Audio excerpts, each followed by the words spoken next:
guest. He's like, bro, I'll just give it to you guys. You guys can have it. So now we use it to go in and come out.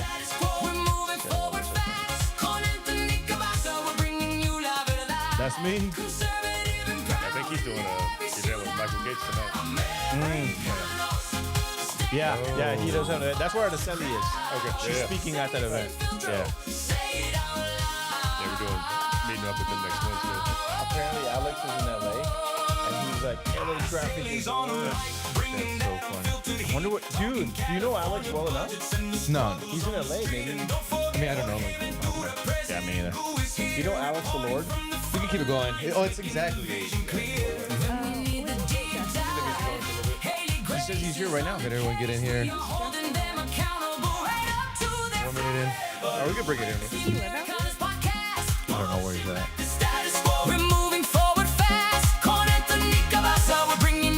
Hey, everybody. It is Thursday night, 8 p.m. here on the West Coast. We have a full panel for tonight's show. A lot happening in the news, as always, from Washington, D.C., all the way here in California. We had a lot of news coming out of California, especially with this L.A. mayor race and the debate with Nithya Raman and Karen Bass at the, Sherman Oaks Homeowner Association? So fucking random. But here we are, Thursday night.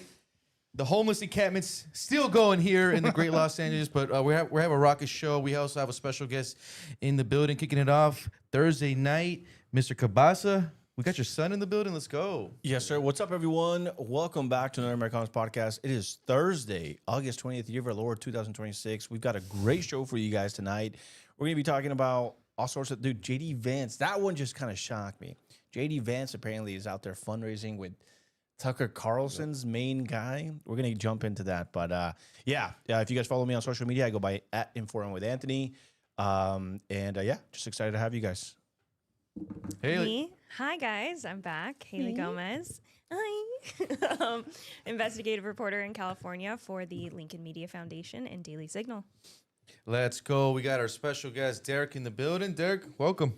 What's up, everyone? My name is Derek Townsend. I'm running for Santa Monica City Council. I appreciate y'all having me in. Let's go, man. This is your first time here, right? First time on the Americanos show. Thank you, guys.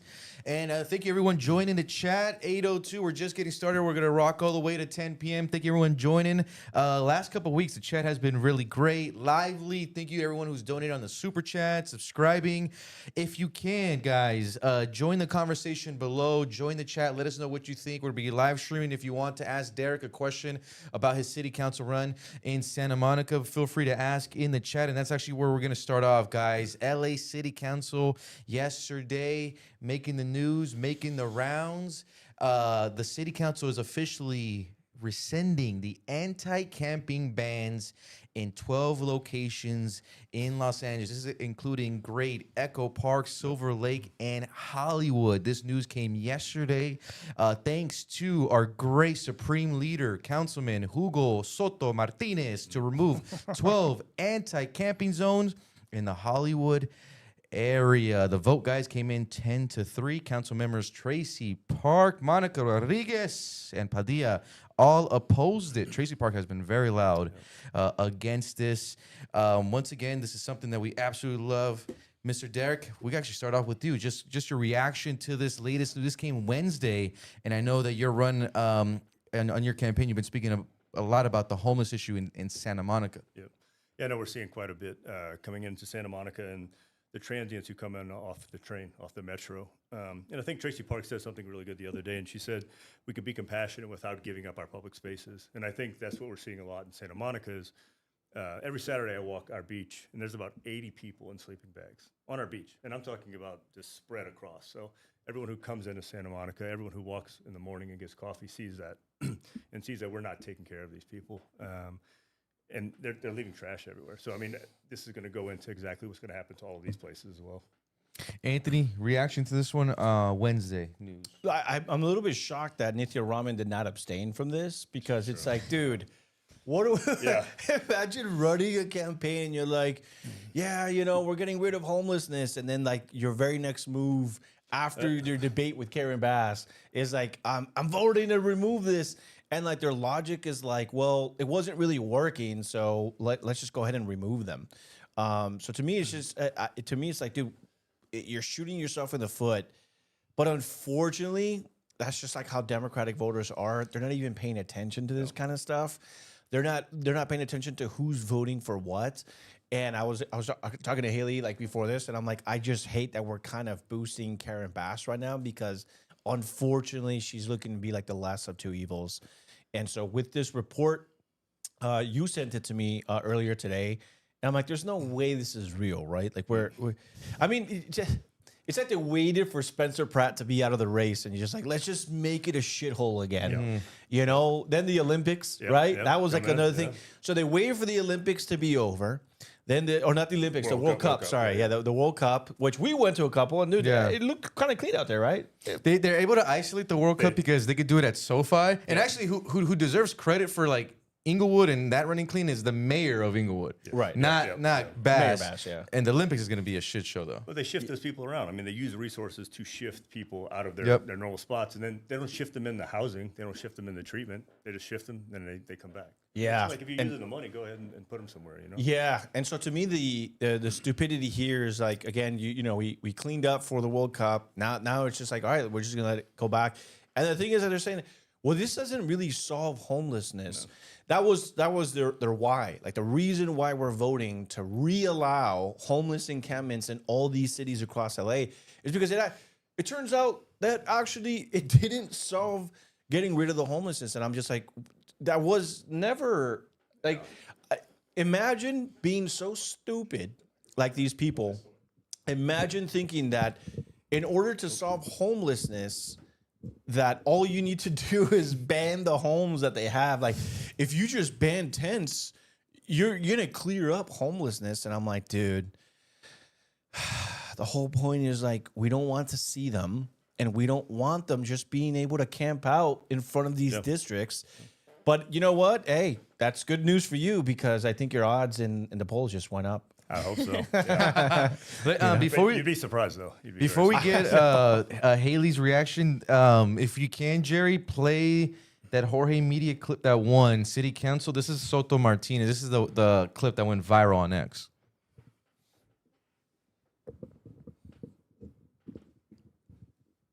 You'll be able to hear it. Dun, dun, dun, dun, dun. We love the ads. Dude, it's just, I just can't with these people, man. Hollywood, Silver Lake, and Echo Park after an anti-camping ban was now lifted by LA city leaders. NBC4's Amber Frias is live in Silver Lake to explain why council members voted to change the city's ordinance. Amber. Hey, Jonathan, just to be clear, the anti-camping ban has not been lifted from the entire city, but the city council did lift those restrictions from 13 specific locations within District 13, which covers parts of Silver Lake, Echo Park, and Hollywood. And these specific locations include parks, underpasses, and overpasses, just like where we are now. Now, people who live near these areas where they are seeing these changes, they tell us they're worried about what comes next. Now it's really clean again. And before, it was so dirty. Lupita Mendoza's concern comes after the city council voted to remove the anti-camping designation from Madison West Park and 12 other locations. But that clip is perfect because even the person that they interview is like, you could tell it's like it's someone in the community, working class. Like this impacts them. You know, it's their kids that go to school. That voice just reminded me of your tia. No, the cleaning lady from Family Guy. Oh yes, yes. Oh no, Superman, not you. No. Sorry. Or one of your many, bro. You're an elitist now. No, the Beverly Hills chick. Oh yeah. Haley, reaction to the news Wednesday? Yeah, I mean, you know, it's always funny because I feel like we're like, LA can't get that much worse, and it's like, no, you definitely can. You know, Hugo, we talk a lot about DSA here. Hugo is obviously DSA. He's DSA endorsed. He is part of the DSA itself, just like Nynthia. I was reading the article that Jorge sent in, and he said, so it isn't that people don't want housing. They absolutely want housing, but displacing our neighbors from block to block, or in many cases, district to district, doesn't help them find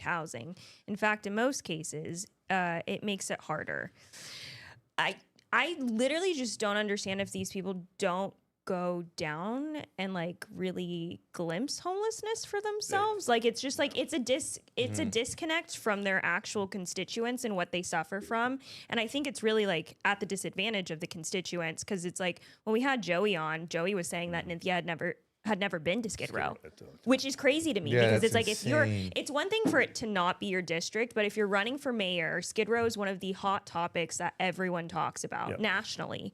And you had Trump's HUD secretary a couple weeks ago coming down with HHS secretary Robert F. Kennedy Jr. and they went down to Skid Row. And I was talking to some of the people on that team and I was like, so what do you guys think? And they were like, it's bad. And I was like, yeah. They were like, it's one thing to hear about this, because they were like, we hear about it all the time. It's like, okay, Skid Row, is it really that bad? And they were like, no, this is like a third world country. Yeah. I think anyone who runs for office has to take a walk down Skid Row. And if you don't, you shouldn't be able to talk about it, because if you don't actually experience it, it's a completely different world. I mean, it's like, I don't want to say like Disney, but someone came in and made a movie set, right? I mean, it's that apocalyptic, Yeah, I know. Just on the way in, when we were taking like the streets down, because we had to get off the freeway that we normally come through, there was like an empty building that looked like a burnt down building. Oh, it was sorry. And there's no windows, there's no doors, and you look inside and there's just mountains of trash, and there's just homeless everywhere inside. Yeah. And it's right next to like a little residential like building, and I'm just like, dude, this is just like peak. I mean, I'm sure driving in. Right? You're probably like, dude, where the hell did these guys send me? Well, actually, yeah, you're probably used to it. Like, wow, I'm back at home. I actually see patients on Skid Row and some of the housing elements. So I actually go into some of those housing elements. So it's pretty bad. I mean, it's pretty scary out there. Yeah. And to me, it's just like, dude, you get the full LA experience when you come to our place. No one would ever know that the LA special. Conservative racist podcast right next to the homeless encampment.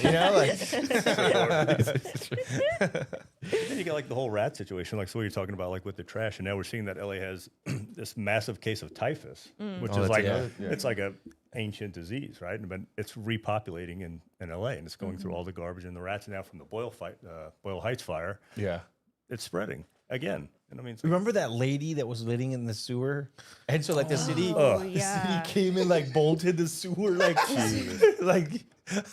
To me, it's just like putting like a lock in someone's front door. You know what I mean? Like that's just where we're at. I did see the lady swimming in MacArthur Park's lake. No, that came out like last week. Dude, I would just. Dude, that is nuts. If we can, Jerry, let's play Jorge Media clip. This is number 3. Just because we're on the issue of homeless camps, guys, this is a mom who was dropping off like her daughter at UC Berkeley. And she took this video. She took this video and it went viral because it looks like it's Skid Row, but it's UC Berkeley. So this just like innocent mom after dropping off like one of her kids at the UC Berkeley takes this shot and has like 4 million views on Twitter right now. It's insane. But yeah, basically, guys, it's it's your evergreen. It's your all the sidewalk is absolutely taken over, tents, everything you can imagine.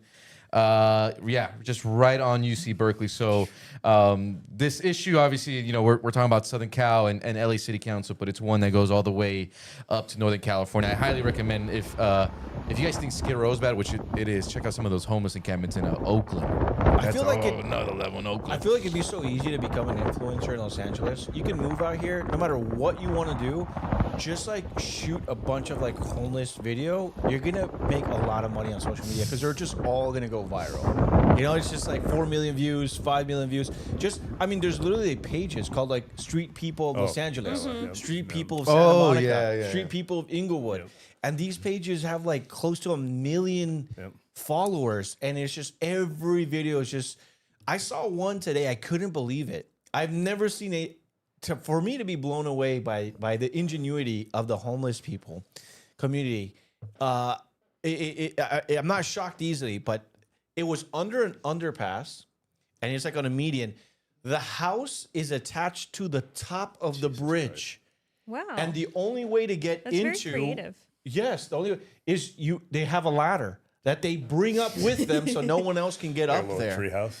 And they have an AC unit. I couldn't. I'm gonna try to find it. I'm gonna send it to Jerry. My favorite was is mind blown. seeing the first time I went down to Skid Row in 2020. I saw a jacuzzi in one of the tents. Yo. They had like the party tent set up, and then they had a jacuzzi one next to it. And I was like, oh yeah, I was baffled. Oh, that guy's pulling. That guy's pulling all the homeless baddies, bro. He's pulling all the homeless baddies. He's like, yeah, you girl, I got a hot pocket and a jacuzzi over here. At Santa Monica, they got the ocean front. They'll go right at the end of the bluffs. And Oh, yeah, they got the ocean. yeah. They'll put a tent, and it's just wide ocean. Like, man. Wow. Imagine like paying for oceanfront. Yeah. And between you and that ocean, it's just like a bunch of homeless encampments, and these people are just get to live there for free. Yep. It's just It's like one, but the thing too, dude, it's like one thing if they were homeless, but they're like the psychotic home. You know, these are it's like the NBA of homeless. Yeah. We have the best of the best here. So going back to what you were saying about the housing part, like, so I rode with Santa Monica's homeless liaison officer. So I go 5 a.m. They basically go to the promenade. They kick people out, got to go elsewhere. They offer them housing, every single one that they kick up. Only 20% of them take it. So 80% of people are saying, we'll give you housing. 80% of them say no. Nope. They don't want it. So it's not a housing issue. And that's what everyone Right. keeps saying. And obviously it is the mental illness and the drug problem. But everyone keeps saying, like you're saying, housing's going to solve it. But that's well. That's why. Well, I think what was it Tuesday? We talked about the Santa Ana mayor. Oh arresting people, She's like, dude, we're kind of done with this already. You know, like we're if we come up to you as and you're a homeless person, we've got housing for you and we've got resources for you. You've got to take something. Yep. If you just say no to everything, you're going to jail. Yep. And she's, there's major backlash, but also major support. We emailed her. We tried to get like I emailed her, try to get a comment We'll from keep her. trying. Yeah, we'll keep trying. But to me, I'm just like, it's just gotten to that point. Because I remember this became like a huge issue maybe like a decade ago when people started really seeing like just how bad it's gotten. And I still remember about a decade ago, I was hearing like the arguments of like, it's just, it's hard to want harsh consequences for people. Yeah, they might be like, down on their luck. Maybe they really are homeless to the point like they just can't afford it, whatever. But then I think that as it's just gotten worse, and the sheer amount of corruption. Yes. I mean, I was listening to the Steve Hilton and Joe Rogan podcast, and they were talking about the homelessness. Right. They were talking about the salaries that these people are making. Dude, and it's like, dude, what was it? The lady that makes a 1.5. Oh, lives in Hawaii. She lives in Hawaii. She's not even here. She doesn't even live here. It's insane. I think that if you are trying to fix homelessness, you should be forced to live among the homelessness. Especially if you're making $300,000. Yeah. That's the stipulation. We'll pay you half She's a million. in Hawaii, bro. In She could still be an elitist. She could be in Calabasas. Yep. Yeah. He's That being is true. Right next to the vicinity. Kardashians. Can we get you in the vicinity? Yeah. Damn, we can't even keep the mayor in the continent. Yeah. Christ, bro. That's what I'm saying. I'm like, dude, It's this like, goes can you like, just do the bare minimum? And can we keep you in the zip code? Can we keep you in the area code? she got hired. Derek, if you win, don't go to fucking Saudi I'm Arabia on staying. us. Oh, yeah. She was gonna get some Saudi money on us, bro. Dude, what's crazy is she probably got hired and she's like, take me to the location. She saw it and she's like, honey, we're not even going to live here. We're straight to Hawaii. Straight to Hawaii. That is crazy, dude. Honey, fill up that jet. Yeah, we're out of here. We are not living anywhere near this state ever. Let me go through, guys. Do want to thank everyone who's joining us. We're at 8:18. Let me go through the super chats really quick, guys, and then we'll keep the conversation going. Red Bear 85. Thank you, sir. Our first donation. If you guys see that, we have a goal for 10 super chats. Red Bear popping the cherry, being the first one, leading by example. $10. This is for keeping the podcast going. Thank you, Red Bear 85. Really appreciate it. We got Mama Fangs 1085 saying, yeah, Derek. Okay, you got some fans in here, bro.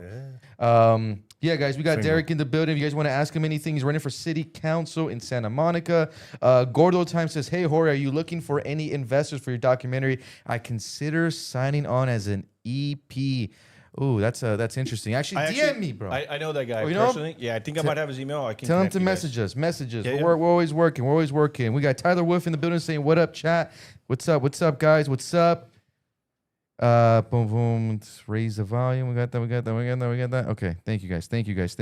We got, Also, just another one. Yeah, just a real quick clarification. So our producer's working on like little haptics and stuff that we can like add on to it. So we're going to be setting up like a goal every single episode. If you help us reach that goal, believe it or not, it helps pay for everything for the month. So we're already 20% of the way there. If you guys donate, it actually helps keep the podcast literally fully funded for the entire month. Yes, and it keeps our producer from being deported, and then we're also no promises. And it allows us to feed Haley. Right now, she's not eating. So you guys, I'm just drinking Diet Coke. That's it. So if you guys want her to eat, donate to the chat. And it pays for my gym membership, as you guys can see. We're just going around the table here. And I need to go to rehab. This is Derek needs more hair products. I know. Then you guys got another super chat. I touch Mike Hunt $10. This is to stop the. That one he can read, but just fine. He says, "Hey, what is funny? He says this is to stop the podcast from going." That's a good one. He's like, bye. That's a good one. I do because we're on the issue, guys, of homelessness, and here in Los Angeles. We'll keep the convo going. Jerry, if we can, we'll go to Jorge Media Clips. If we could actually play, this is Derek. This is going to be your ad that we're going to play. This is the one that caught my attention on social media. We'll play Derek's ad, and then we'll react in the back end here. Of my story you may not know is I lost my brother to a fentanyl overdose. My brother Taylor was a good kid. He was a smart, athletic kid. We went through long strings of having a drug addict in the home and understanding that enablement and giving people needles and allowing people to do as they see fit doesn't work. Part of my reason for running is to make sure that people that need help get the help they need. The biggest issue is they're not the same person that they was before. The light in my brother's eyes went away.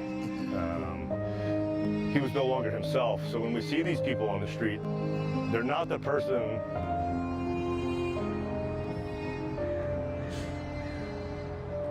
So when you see these people on the street, they're not they're not their former selves. They're a shell of themselves, and there's no light in their eyes. Allowing these people to continue on in this confused and lonely state, it's not compassionate. Getting help for these people and getting the things that they need to ensure that you can find the light in their eyes. To bring the human back out. I watched my brother die on an emergency room table, and that's something I want no family to ever see.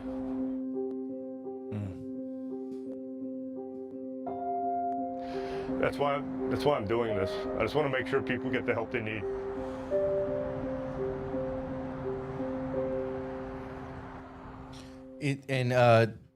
Derek, so for me, obviously what caught my attention, it was a powerful story, but it's a human one that I think that Americans are all across the country could relate to, not just here, Santa Monica and Southern California when it comes to addiction, but particularly here in California, we have that issue where we've basically just tolerated it and enabled it. And I like the way that you spoke to that issue in a way that I think can cross those political bounds where you're independent, Democrat, Republican, that really does not matter.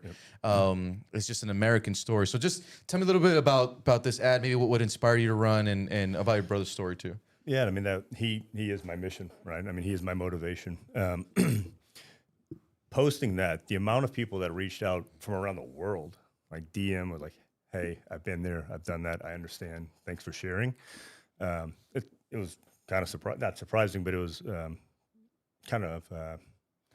Could be overwhelming. It is, a reaction but it's. I hate to say that it's sad that many people have the same story. But what we're doing is we're continuing just to give out needles, and we're enabling. And everyone's calling this stuff harm reduction. Well, every time they inject something that's harmful, we're not reducing harm. We're just like kicking the can down the road.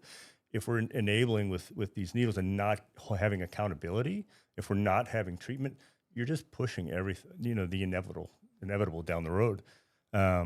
And that's really why I'm trying to run, is so that we can start to bring light to really what's going on. All of, like we were talking about, these nonprofits who are making money and issuing out these needles, getting people in beds, kicking them out, not holding anyone accountable. That's what I'm trying to do. I'm trying to essentially mandate treatment, mandate care. Otherwise, the population of homeless people is not going to go away. It's just going to expand as we continue to see. So the day that I carried my brother's casket, I stood in front of the church and said, I'm going to, as much as I possibly can, not allow this to happen to other families. And that's why I'm doing this, and that's why I'm here. So. Dude, thank you for sharing your story and being here today. Yeah, as soon as I saw them, man, I think I put that ad on my Insta story and I tagged you. I'm like, we need you here. Then appreciate that, man. 48 hours later, we got you here, man. Because I just wanted to elevate your message, especially about your brother's story. Yeah. Haley, this is an issue that you covered a lot too on the ground. And, Derek's running in Santa Monica. I think we all, being from Southern California, we remember like the golden era of Santa Monica. Now you go to Promenade, it's empty. A lot of the stores are gone. Kind of like what Derek's saying, in the mornings you see all like the homeless people sleeping, drugs. Just what did you think of that ad and kind of where we are right now with this current situation? Yeah, I feel like it's very impactful, and one speaks to a lot of people, that have gone through your experience as well, and I'm sure it touches them, and they can relate to it, and I'm sure your constituents, if you win, they would obviously relate to it.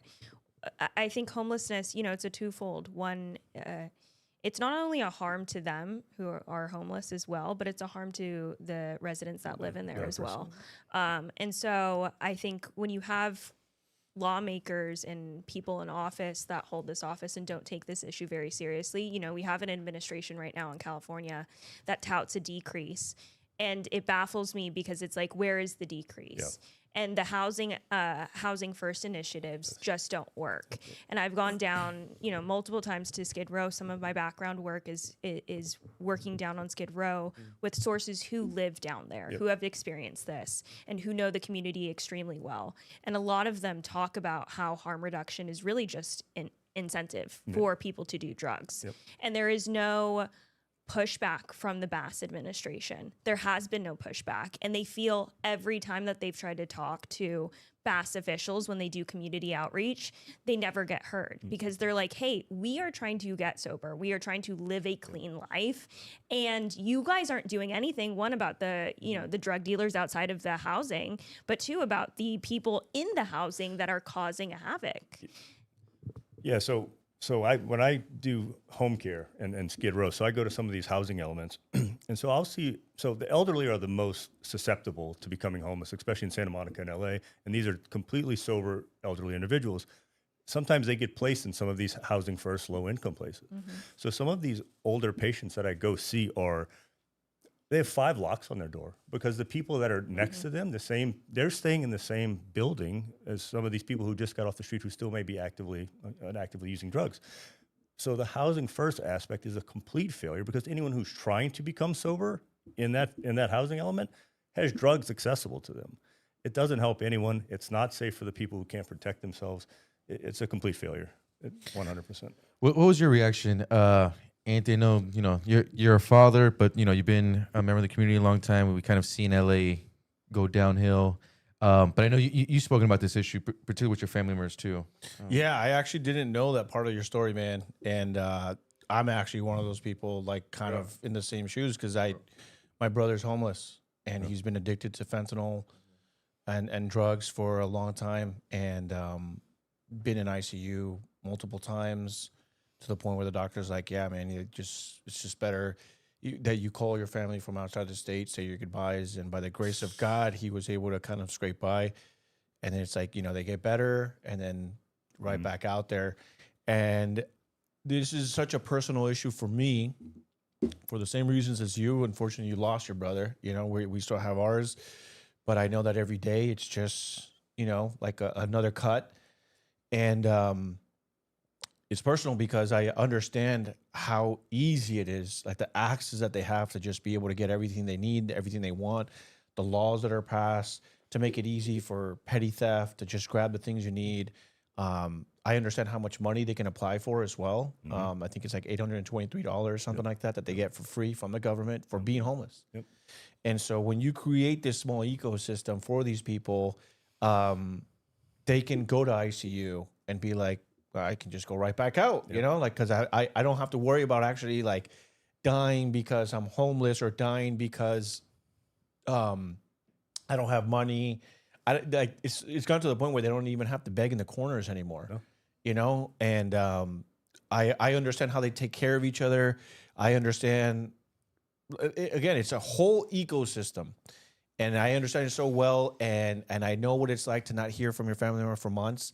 I know what it's like to go with your mom to go try to find out who's seen them last, talking to family, when's the last time you saw them, this and that. And it sucks because it's been going on for so long that we've just kind of made our peace with it.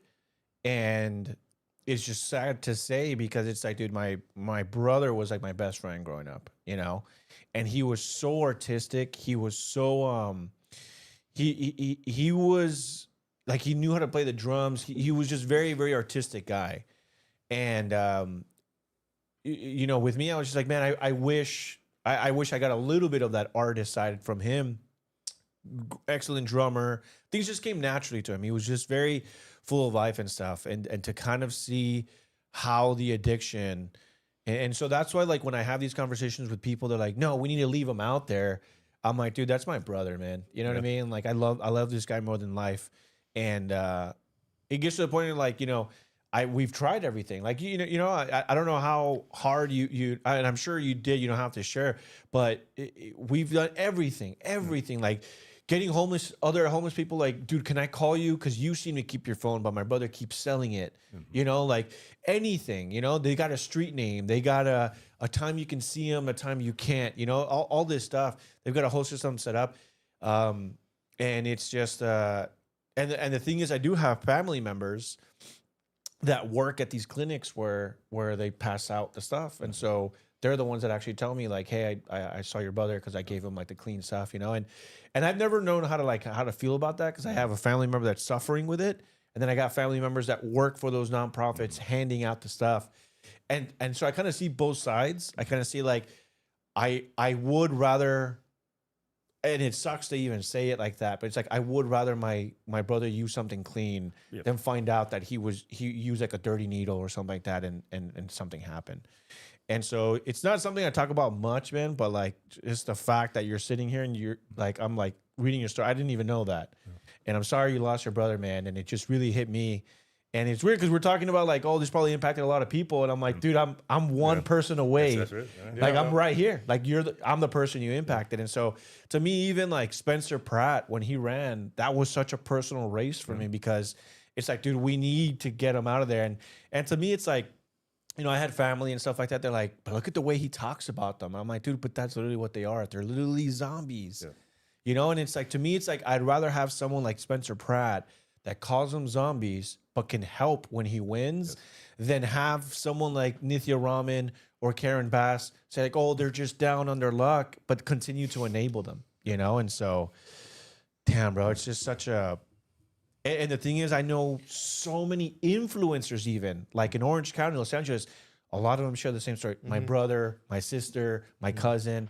And it's like, dude, I it's almost to the point where I don't know anyone that doesn't, it's either they're impacted themselves or they know someone that's been impacted by it, you know? And it's like, what are we waiting for? We just, and the treatment of it, to call it social justice and watching them just wither away, man, it's so unforgivable. Sure. Like I'm sure, you know, I don't know if you're a Christian man. I don't know if you know, believe God.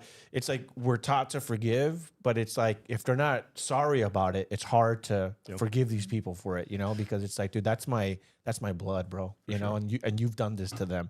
I understand that at some point maybe it was like a personal decision where they were right in the head, but now it's so embedded in their DNA. There's no way that they can get off of it now unless there's some serious measures. And I appreciate you sharing that because I know that's hard to talk about. And I agree with you. You know, and that's what I say when people lose the light in their eyes, right? When you look at them, they're not the person you grew up with. They're not you know, the person you played ball with. It's a blank stare, and I think that's the point when you have to say, okay, you're going to come with me for 30 days, and we're going to wean you off. We're going to get you clean, and then we're going to try to get you back on your feet. That's just my opinion on it. If you don't mind me asking, Derek, how old was your brother? 23. Oh, 23. So he's young. Yeah, wow. So, it was about 12 years ago. And you said, like I said, I'm assuming a lot of people had their reaction because I saw the ad in it was, you know, it's a powerful story that, like I said, people could relate to. I don't, you know, it doesn't have to cross, you don't have to be political or at all. But what was the reaction? You said even you got people from really like across the country, the world to reach out? Yeah, just sending DMs. hey, thanks for sharing. I think, and it's sad. It's hard to talk about in public, right? I mean, it's hard to especially be very vulnerable about it and put it out into the ether. And I think a lot of people felt that. And I hope people that have gone through it, and like I said, I appreciate you sharing that, start to share so that more people can understand what's actually going on. I don't want to say it's like taboo to talk about because we see it every day and we kind of, like you said, call them zombies or whatever, but the more people that share that this was my family member, this was my brother, this was my mom, we start to realize that they're people. Yeah.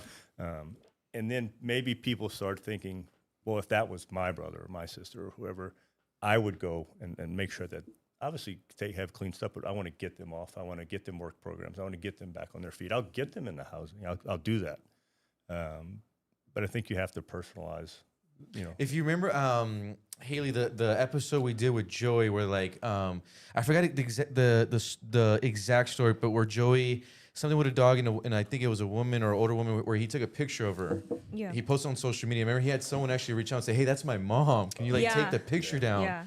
And I feel like those moments really have to hit you because it makes it kind of personalizing. Like these are real people obviously. This is someone's mom who's on the street and literally her son cannot find her. Yeah, I think the conversation of personalizing it is so true, of capturing that, because a lot of the times I think what Bass's administration done and what a lot of the progressive talk has been is non-personal, right? It's a lot of we want to empathize with people because they made this choice by themselves. So therefore we need to not call them homeless people because that's offensive to them. They need to be called unhoused people.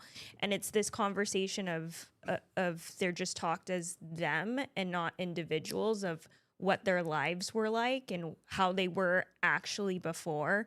And now, honestly, in the official side, they are looked at as money. They operate 100%. As money.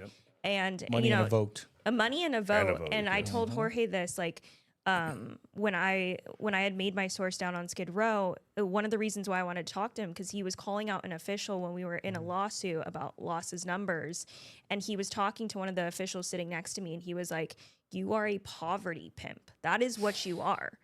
Because you don't actually care about us. You just like the idea of benefiting off of us because we create money for you and you get your nice paycheck and you get to go sit in a nice home, not over here, and you live your nice life. And while we have to suffer with all of this. So at the end of the day, for them and for a lot of issues, I think, a lot of issues across the board shouldn't be political. This isn't a political idea. It goes across both party lines. Both people are affected, but at the end of the day, it comes down to money, and so that's what it's looked at as. Yeah, and again, going back to what we were talking about earlier, it sucks when right before the World Cup happened. I remember that there was a time where we went looking for my brother, and there were signs all over the trees that said you got to evacuate. And so we were talking to some of the homeless, obviously asking them, "Hey, have you seen my brother?" But also just talking to them hey, what's up with all these signs? They've got some kind of event coming up, and they want us out of the city. Damn. And so as long as we leave by that time, and then they'll let us know when we can come back. Was it the Oscars? No, I don't know. I don't know what event it was. Maybe that one. Yeah, they moved them out. But again, that's what I'm talking about. It's become, for the politicians, the poverty pimp. It's become, now it's money and a vote. And it's more corruption. It's money laundering. Newsom shipped all the homeless when a Xi Jinping game in San Francisco. Yeah. And that's what I'm saying. It's it's and then there's that very viral photo of Gavin Newsom walking down, and then the black guy's just looking up at him. He's just and I'm just Supreme bro, leader, help me. Supreme leader, please help us. If you're listening, please help us. I mean, it's just crazy, man. And I think that Haley, you talked on it. Maybe if we humanize, maybe if we interview enough people and humanize. And the thing is I understand people are just well, it's their decision, blah blah blah. But I think that also there needs to be a discussion on the medical side of it, because people just don't understand how rewired your body comes when you become an addict of anything, addict to porn, addict to alcoholism, to drugs. I don't think people understand that it's almost physically impossible, especially when you have been homeless or houseless, whatever these people want to call it, which is crazy because it's like, well, my entire family is here. I have like 30 homes to offer anyone, you know, but it's like they don't want to be housed. They want to do what they want to do. Yeah. I mean, dude, we've done everything. We've even like done where we like take them to rehab out of the country. It's like, bro, and so people are like, well, you guys are just not trying hard enough. I'm like, bro, again, you're not understanding, but also bro, the money that's been spent on Housing First since 2019, I believe it's about $37 billion. And homelessness has only gone up. Yeah. I know. For just Housing First, like that's it. Yeah. It's $37 billion. That's crazy. And again, it's like more GDP than like an entire country. Now it's like, again, it's corruption, it's votes, it's money, it's slush funds. And you got to remember that these are very vulnerable people, and there's people that will continue to sell to them. And we saw the raids at MacArthur Park, which the mayor had to know they were selling that much drugs out of those little stores. So they're enabling the dealers. They're not giving the dealers. They're not arresting the dealers. So there's very vulnerable people who are in that mindset you're talking about. It's pushed in their face. They're not going to say no. They're not out there, you know. And remember, James O'Keefe just had that expose where they were paying like people, like homeless people, $3 or $4. I mean, just imagine the mindset of someone saying like, "Hey, head on down there to like where the homeless people went, and offer them like $2 to like sign this stuff," and they're like, $2? You don't think that's like too little bit? And you're like, bro, are you serious? These people will take anything. But imagine the mindset you gotta have to run that kind of operation. You have to be, No, you're good. Yeah. I mean, it's 8 p.m. So, hey, Derek, this one, kids should be asleep. Let it rip. I do really quick, guys. We do have a $10 super chat from once again, I touch Mike Hunt. Saying, sounds counterintuitive, but psychedelics changed my life. Never abuse it, but I do it maybe once a year at the most. DMT, ayahuasca has massive success with addicts. Let me read some of these. That's take your word for it. Let me read some of these chats, guys, because we do have some. We actually have another $4.99 super chat. Thank you guys so much. We're at 5 super chats. We're actually already halfway to the goal, and it's going by fast. Thank you guys. So Richard Sweet 7842 on the super chat saying, "We love you, Americanos crew. Prayers for all of you guys and your families. God bless and praise Jesus." Red 85 saying, "This is so sad." With a follow up saying, "Haley is cooking." TV Studio says Haley knows exactly what she's talking about because she has so much resources. Jose Vasquez says California definitely has a 2 for me, 1 for you approach on every single tax dollar. TB saying little tear coming out of my eye. I think that was when Anthony was speaking. Red 85, $10 super chat. Thank you. Says, let's keep it going. 20 minutes left. Pennywitz with the dang and the heartbroken emoji. Richard Sweet saying that someone's family members, those are human beings made in the image of God. It's disgusting how they give into their addictions. Thank you guys so much for joining. We have a pretty active super chat now and a pretty active concurrent viewers. Once again, if you're joining a little bit late, no worries. You can always go back and stream everything. We did have one person say that I joined late. Who is this guy? This is Derek Townsend. You're not Araceli. Did Araceli cut her hair? But no, guys, he's running for city council in Santa Monica with a powerful story, and we were able to highlight that. Also, the ad, and once again, man, we want to highlight at least folks who are doing good work, who are trying to fight the good fight, man. We got too many corrupt politicians. We're in the city of LA. We can't even keep them in the same continent, for God's sakes. Get a house in Hawaii. I know, man. So thank you guys for joining. Another $10, Red 85. Thank you. Oh, that's funny. $10 saying Haley won't starve. Thank you. I know she can maybe eat, bro. Maybe one hot pocket tonight. We'll let her have. Just one. Just one. Dude, we do want to keep the stories moving, guys. Thank you guys for joining the chat. I'll keep reading them as we go along. Because we are still talking about LA. Anthony, I did want to talk about some of the stories you sent. They're actually both Karen related, but let's start off with this fake poll. If you want to break that down, and then we'll kind of keep it moving on to Mr. Eric Horny Swalwell. All right, Jerry, I'm gonna go ahead and send this over to you. It's gonna be like the latest one here. But there's 2 stories to talk about with Karen Bass. We meant to talk about it on Tuesday, but I think we just went over a little bit. But Karen Bass has been caught using a fake poll This is Mr. Noah Goldberg, in which it looks like there was reporting. This is a good Look at the reporting. LA no, yeah, Times yeah, doing that's right. That was good reporting reporting. I know. again. I'm like, finally, you know what I mean? It is behind a paywall. Oh, yeah. Yeah, suckers. Can't afford it. Yeah, but it says so this is Noah Goldberg over at the LA Times says the phony poll by a company called Median Strategy showed Bass leading ramen by a wide margin. But the company acknowledged Monday that it was completely fake alongside the poll. Median said that the poll was instead a short-term social experiment to see how polling information could be distributed without verification. So this is talk about polling and polling being fake. I mean, dude, you know, we need to do more of that. Like, that's the kind of social reporting experiment? just Yeah. a social experiments that as long as the poll shows that the candidate is ahead, they'll just share it. They'll be like, hey guys, according to I Fart Nuggets poll, it seems like I'm up ahead by 80%. You know, it's like, that's impossible, but hey, I Fart Nuggets poll. Thank you so much for that poll. And so she ended up getting a lot of heat for that. I don't. They reached out to her campaign. She didn't have anything to say about it. But what's interesting is she's been using those polls to basically say that she's up against Nithya Raman. And so she got a lot of flack for that. But I think we need more of these social experiments because I'll be honest, I think people are too trusting the polls and too trusting of like these sources. And it's like, dude, we need more of these kind of like fake posters. Like, dude, do your due diligence. Don't just grab it because you like what it says.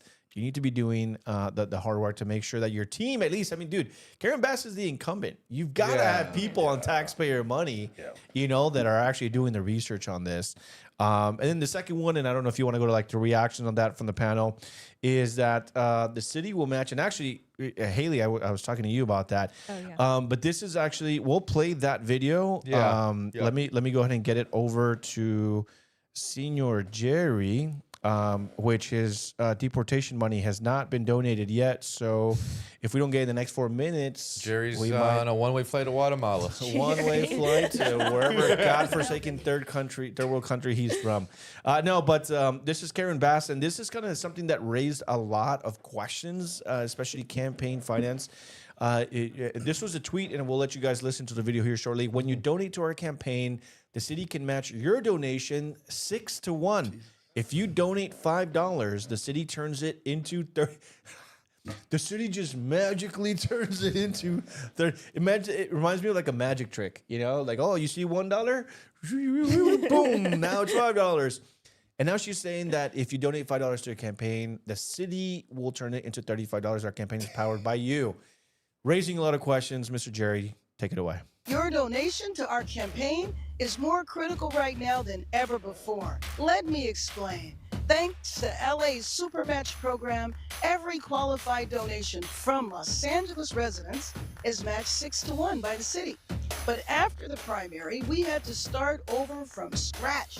So we need you to rush your matching donation right now to help fuel this campaign. Chip in $5 right now, and the city turns it into $35. Chip in $25 right now, and the city turns it into $175. Make your matching donation today. Thank you so much. Your donation to our campaign. Haley and I It's discussed. legal. Haley and I discussed. Let me There's no explain. way. We know Thanks to Karen Bass LA's is Supermatch not the program, brightest. Every But there's no way qualified she would make a donation- campaign ad like this unless it was legal. So let's just go with it's legal. No, it is. How is this legal and how is this? How nice would it be for you? Oh, trust me. And like, hey guys, donate I'll to my take it. Come on. campaign. can And the donate city to of me. Santa Monica, you donate $100, it turns into $1 million. Santa Monica's broke. They don't have it. Oh man, dude. What is going on, Haley? No, it's legal. I was actually looking up the Fox News report. So she is right. The match program has been in effect. It's been in effect since 1990s. What was interesting about it was that slowly over time, the match limit has increased. In 2019, the current match went to 6 to 1. So that's why she said the 6 to 1 thing. So to qualify, a candidate must have already raised 300 times the maximum matchable amount per contributor, so 257, have at least 100 donors who have contributed 5 or more and live in Los Angeles, have an opponent, and hold at least one public town hall or debate.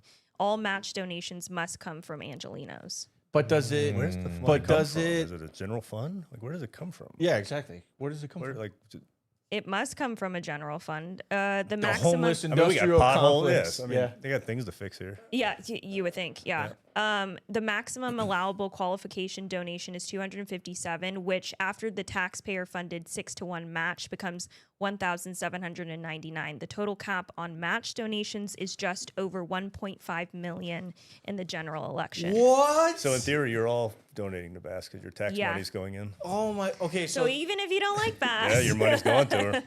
No. this is insane.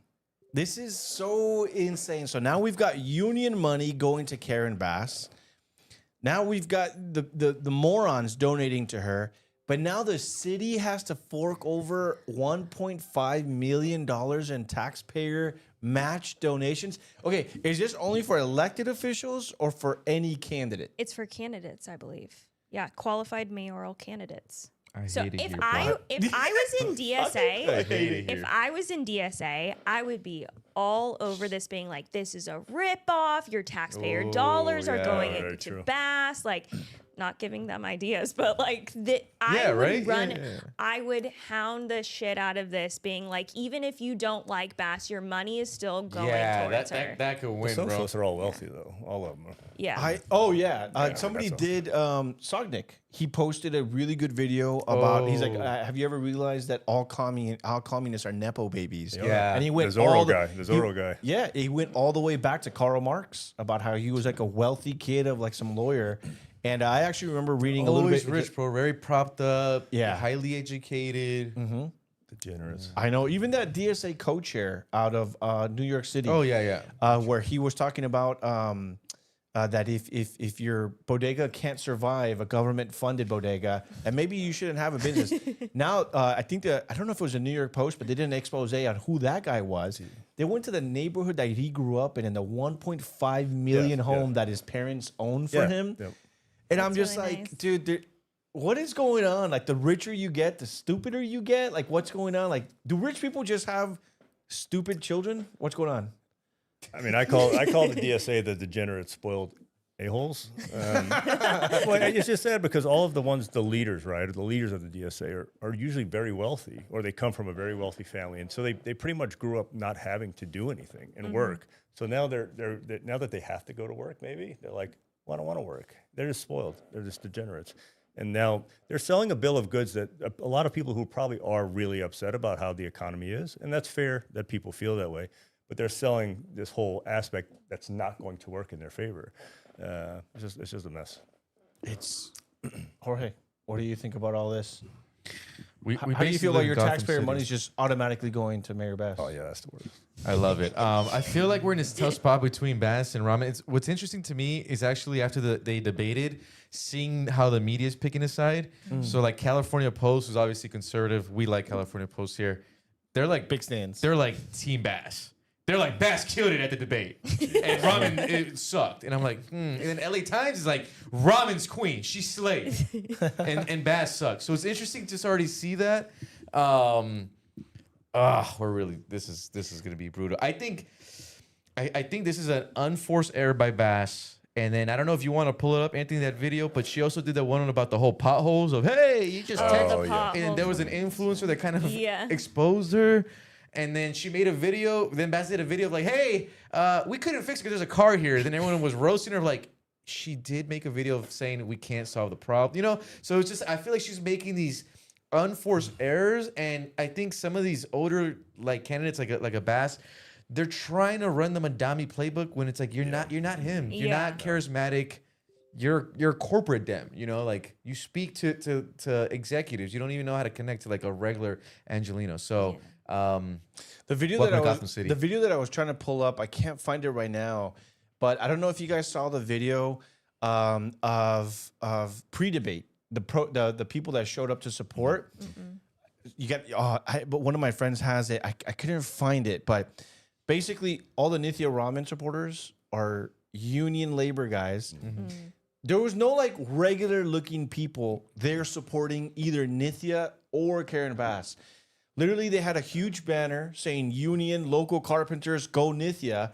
Then they went over to Karen Bass, and it was her unions So literally, the people that attended both like the debate yesterday were all union people endorsing their candidate. So it's like carpenters, local, electricians, blah blah blah, union, yeah, Nithya Raman, and then they turned it. All right, let's go over here to Karen Bass, and it's like the SEIU and like the LAUSD union, the teachers are like, yeah, Karen Bass, and I'm like. I have this whole thing, man, with the unions. Yeah. I've been going at it for years. I'm like, dude, unions are just so corrupt, and they are 100% responsible for our boy Spencer Pratt not making it past the primary. They're powerful. So United 11 in Santa Monica is a very powerful union in Santa Monica. So listen to this story. So we have the pier, right? So we already have a lack of businesses that are opening in Santa Monica. So there's a restaurant spot on the pier that was open, and this gentleman's trying to open a restaurant there. So the pier is unionized. So the guy goes to write a contract with the city. The union goes and says, you have to hire everyone that worked at the previous restaurant because this is unionized. So everyone who worked at the previous restaurant has to have a job at this place, at your new restaurant. So it's not the same restaurant, not the same owner. Union 11 was saying you have to hire everyone that worked. The city backed the union, canceled his contract because he's like, well, I want to interview everyone. I want to make sure that everyone's okay for my restaurant, that I'm hiring them. And they canceled his contract because he wouldn't feed into it. And he asked the city, he's like, can you tell me what I can and cannot do so I can open a new restaurant, hire people, create economic value in Santa Monica. So I thought the whole concept of the union was to protect workers and get people more work, but they're actually cutting it off.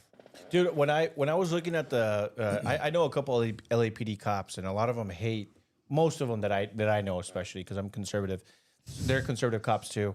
They hate Karen Bass, but their union endorsed Karen Bass. Yep. So I'm reaching out to them. I'm like, dude, what's up with why endorse Karen Bass? And she's actually been called out by some of the more progressives because she's actually overfunding LAPD. She's raising their budget, but here's how it all works out. The union promises to endorse Karen Bass so long as she raises the budget, but the budget is mostly going to the union for their slush fund, so they can vacation and do all this crazy stuff, but also it's to pay the cops overtime so they can keep them shut. Like, hey, shut up about how we're understaffed. Shut up about. So you've got like regular cops.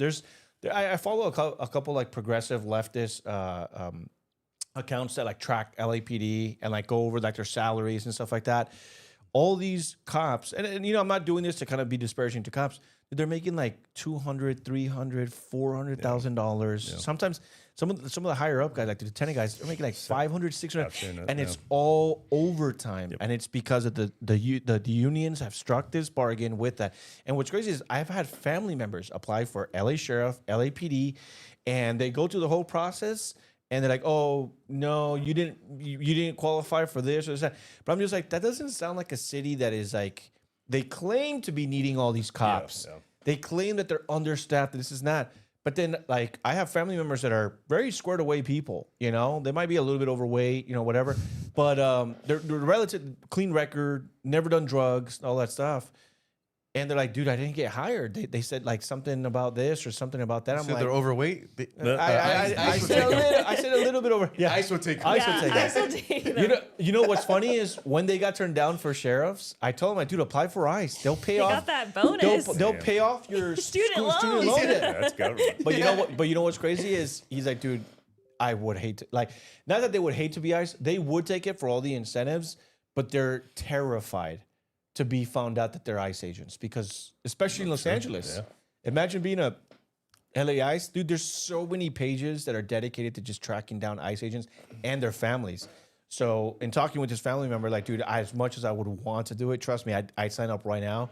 But because I have wife and kids, my wife's like, you are not joining because they will track us down and we'll have to leave. We're going to have to move with the homeless lady that lives out there in Hawaii, but we can't afford it. It's crazy, man. It really is. The unions, please, guys, if you're listening, if you're in any union, just leave it. Doesn't matter if you think it's based. Doesn't matter if you think that they're donating to the right people. They're not. Studies have shown over 93% of all union dues in the nation go to one party and one party only. So imagine you're a cop, you're a firefighter, electrician, carpenter. Imagine Your union was out there yesterday supporting either Nithya Raman or Karen Bass with their big old signs saying SEIU, Local 507, whatever. And I'm like, dude, imagine being like a conservative and you're tuning into the news and there's your union rep like, we love Karen Bass. And you're just like, no, we don't. No, we don't. But all your union dues, straight to these communists and socialists, dude. Gotta love it, buddy. Just gotta love it, right? You gotta love it. Let me go through some of these super chats, guys. Got an active chat. We got a lot of concurrent viewers right now. It is 8:59, almost at the top of the hour. Thank you, guys. Mr. Anthony, we hit goal. Yes, we did. We hit the goal. 10-10. Jerry, Jerry, you you're will not not getting be deported. deported. You got one more week in the U.S. We'll worry about it again next week. You guys, we keep Hot Jerry pocket for Haley. Yeah, we keep Jerry for another 7 days in the U.S. Haley, 2 hot pockets. Oh. Yeah. Wow. It's the same one. He just cut it in half. Yeah, we might throw sweet tea in there. Hey, that's going into our... It's cutting it to us, man. We're elitists over here. We want everything. No, I'm just kidding, guys. Thank you guys, everyone, for joining. It is top of the hour here, 9 o'clock. Covered a lot of... really, the first hour started off with a lot of California news.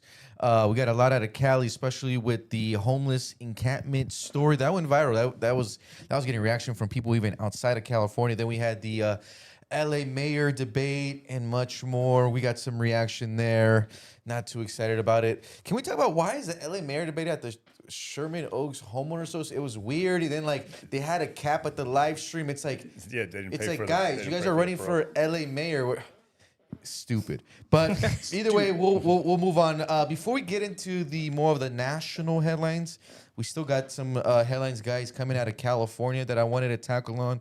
Well, actually, we can, Jerry. We get click. This is going to be out of Anthony's story.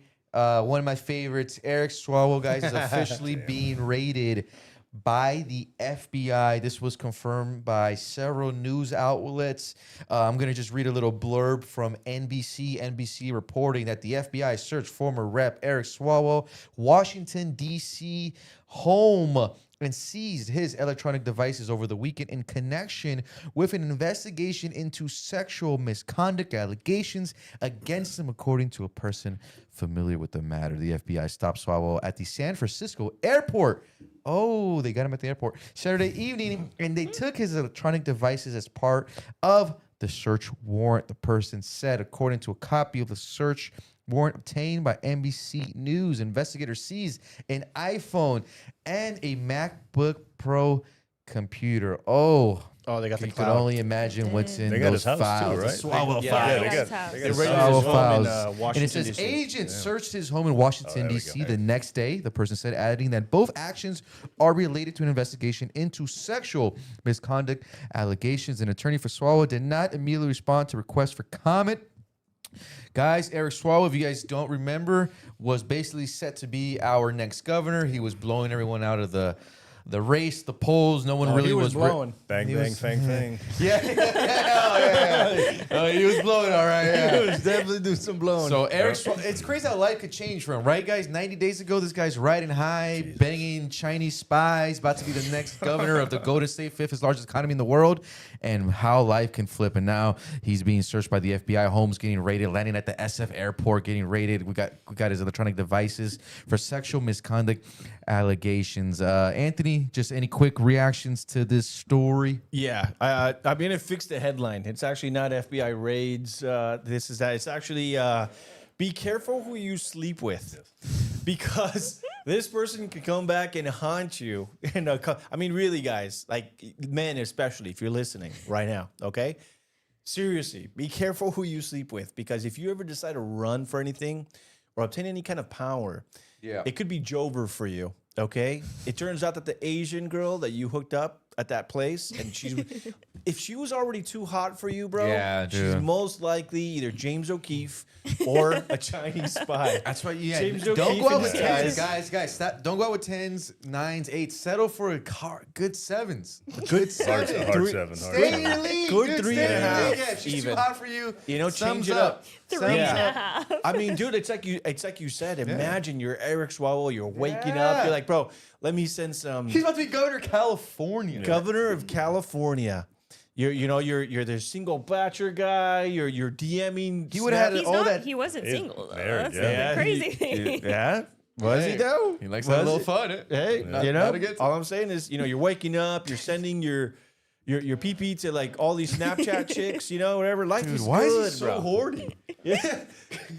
Dude, if you would have just kept You should ask him that, Jorge. I honestly would. I'm like, Shoot him an bro, email, shoot him talk an to email. me. As a Don't you remember? He was like, Eric Swalwell, Yeah. if you're watching, come on the dude, show. horn dog to horn dog, bro. I'm here for you. Like, how did it happen like Gooner this? to gooner. Gooner to gooner, bro. Be better. It's crazy. No, seriously, like, be careful, man. Seriously, that would be careful. Like, it's amazing. Settle for sevens, guys. 6 is 5. Stop doing the whole. Dude, we're done with. No more baddie era, bro. Settle for a hard 6. Did y'all see the new app in San Francisco? It's connecting white guys with Asian girls. And so I'm like, is that the Really? CCP? I'm like, No did the CCP way. start this Oh. app because they want to get all the tech guys like in Hey, And I'm like, That's how they got Eric. That's how they got him. yeah. Hooking Thanks, up man. Asians. Actually, there was a report that came out about that as well, where they cracked down on this. I think it was like 7 Asian guys, Chinese guys, and it had gone on for decades, where they were essentially hooking up Americans with Chinese residents that would have never elsewise been able to obtain their citizenship. fellas, stay away from the Chinese Decades woman. long. Decades No long. China. No And they China finally around here. busted that ring. I was just like, dude, that is. If you're a male and you listen to the podcast, and if you mate with a Chinese woman, Mate. deported, bro. 100% deported. That's ain't patriotic. That should be treason now. Also, bro. If you mate with a Chinese national, that's treason. Deported. Also, just beware of any massage places that, like, up front say, happy ending. It's not going to be a happy. Wait, ending. where It's are these gonna be- places, They bro? just busted a bunch in the valley. Wait, where are they? Yeah, I was about to say, Wait, Dad, where are they? I don't know. I do these for research purposes. We're Where going to are do a they? follow-up investigation. So that I Me know and to Jerry are on it. No, there is. I just got to make sure. I'm just here to make sure. Let me get that address real quick. Yeah. I'm like, where are they? So I know to stay away from them. It's usually the ones that have like the happy she knows. feet. Oh, no, okay. Yo, I'll Haley go got back. it down. Haley, All When right, I did I'll do the my- report. we're not Haley. paying for a massage, Haley. When I did my sex trafficking ride along Where you out in Texas, we went to the massage parlors to go watch who would walk in, and we actually went in to go see so She's they like, what the fuck's spot. Jorge doing? I'm like, wait, I know that guy. Dude. Where is he going? What's funny is we're joking about for research purposes. She actually went out and did a report on it. I actually did. What a And loser. I'm kidding. Listen, I'm kidding. it was about the missing migrant children, okay? Yes, of course, the mic. But when you go in, there's so these specific ones, they have massive cameras. Like when you go in, there's cameras everywhere, and no one's usually at the front. The door into the back typically has a lock out on the inside, or it's double locked on the inside. Are you writing all this down? What's the notepad for, bro? But it what's the was knock? crazy watching some of the guys. So one spot that we went to, a doctor, a guy in scrubs had come out, and we were like, "There's That makes no." sense, though. Guy's built up. He's stressed. He's got to release. I Got a was. goon. He came out in his scrubs though, dude, you Dr. could have Gooner. Paging Dr. Gooner. Can we get him on the pod? I'm in the middle of a surgery. I got a quick massage. Come on. It was crazy, and there were so many typical guys that you would see, literally just average guys, where I was like, "There's no way that he's gonna go in there." There was one guy who stopped at his car and he kind of looked around, and we were hiding in a car, and he went to the restaurant, stopped outside of the restaurant at first, next to it, and then went back to his car, looked again, and then went straight into the massage parlor. And I was like, "Oh God, no!" Haley Going on the away. goon research beat. Yeah. It was a crazy time. Yeah, Dude, she actually did it for yeah, research. I actually did. Yeah. I actually did. That's So- on the Daily Caller. Where did you say this was?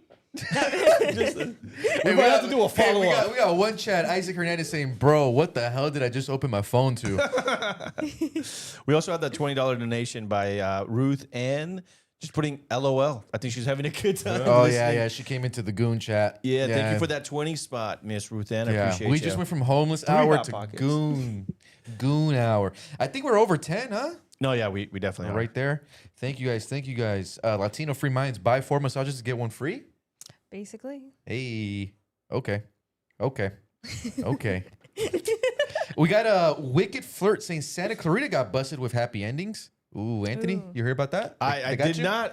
Anthony's favorite spot I did went not down? do. That's crazy. That's crazy work. That's crazy work. Thank you guys for joining. 909 here. Eric Swalwell going down. Oh man, how fast? Yeah, he was going down. Oh, she was definitely going down. I guess we all know Eric Swalwell's type, huh? Yes, sir. Damn, now we have to watch Becerra. Damn it. You know what? I don't know. I mean, would you Kinda rather want- have Becerra or Swalwell? That's what I was thinking. We'd rather have horny Swalwell all day. Really? Yeah, he's banging, sending dick pics. That's way better than losing kids. This guy was ready to send in his resume. He's like, "Dear Mr. Swalwell, You need a press secretary. I know where the missing children are."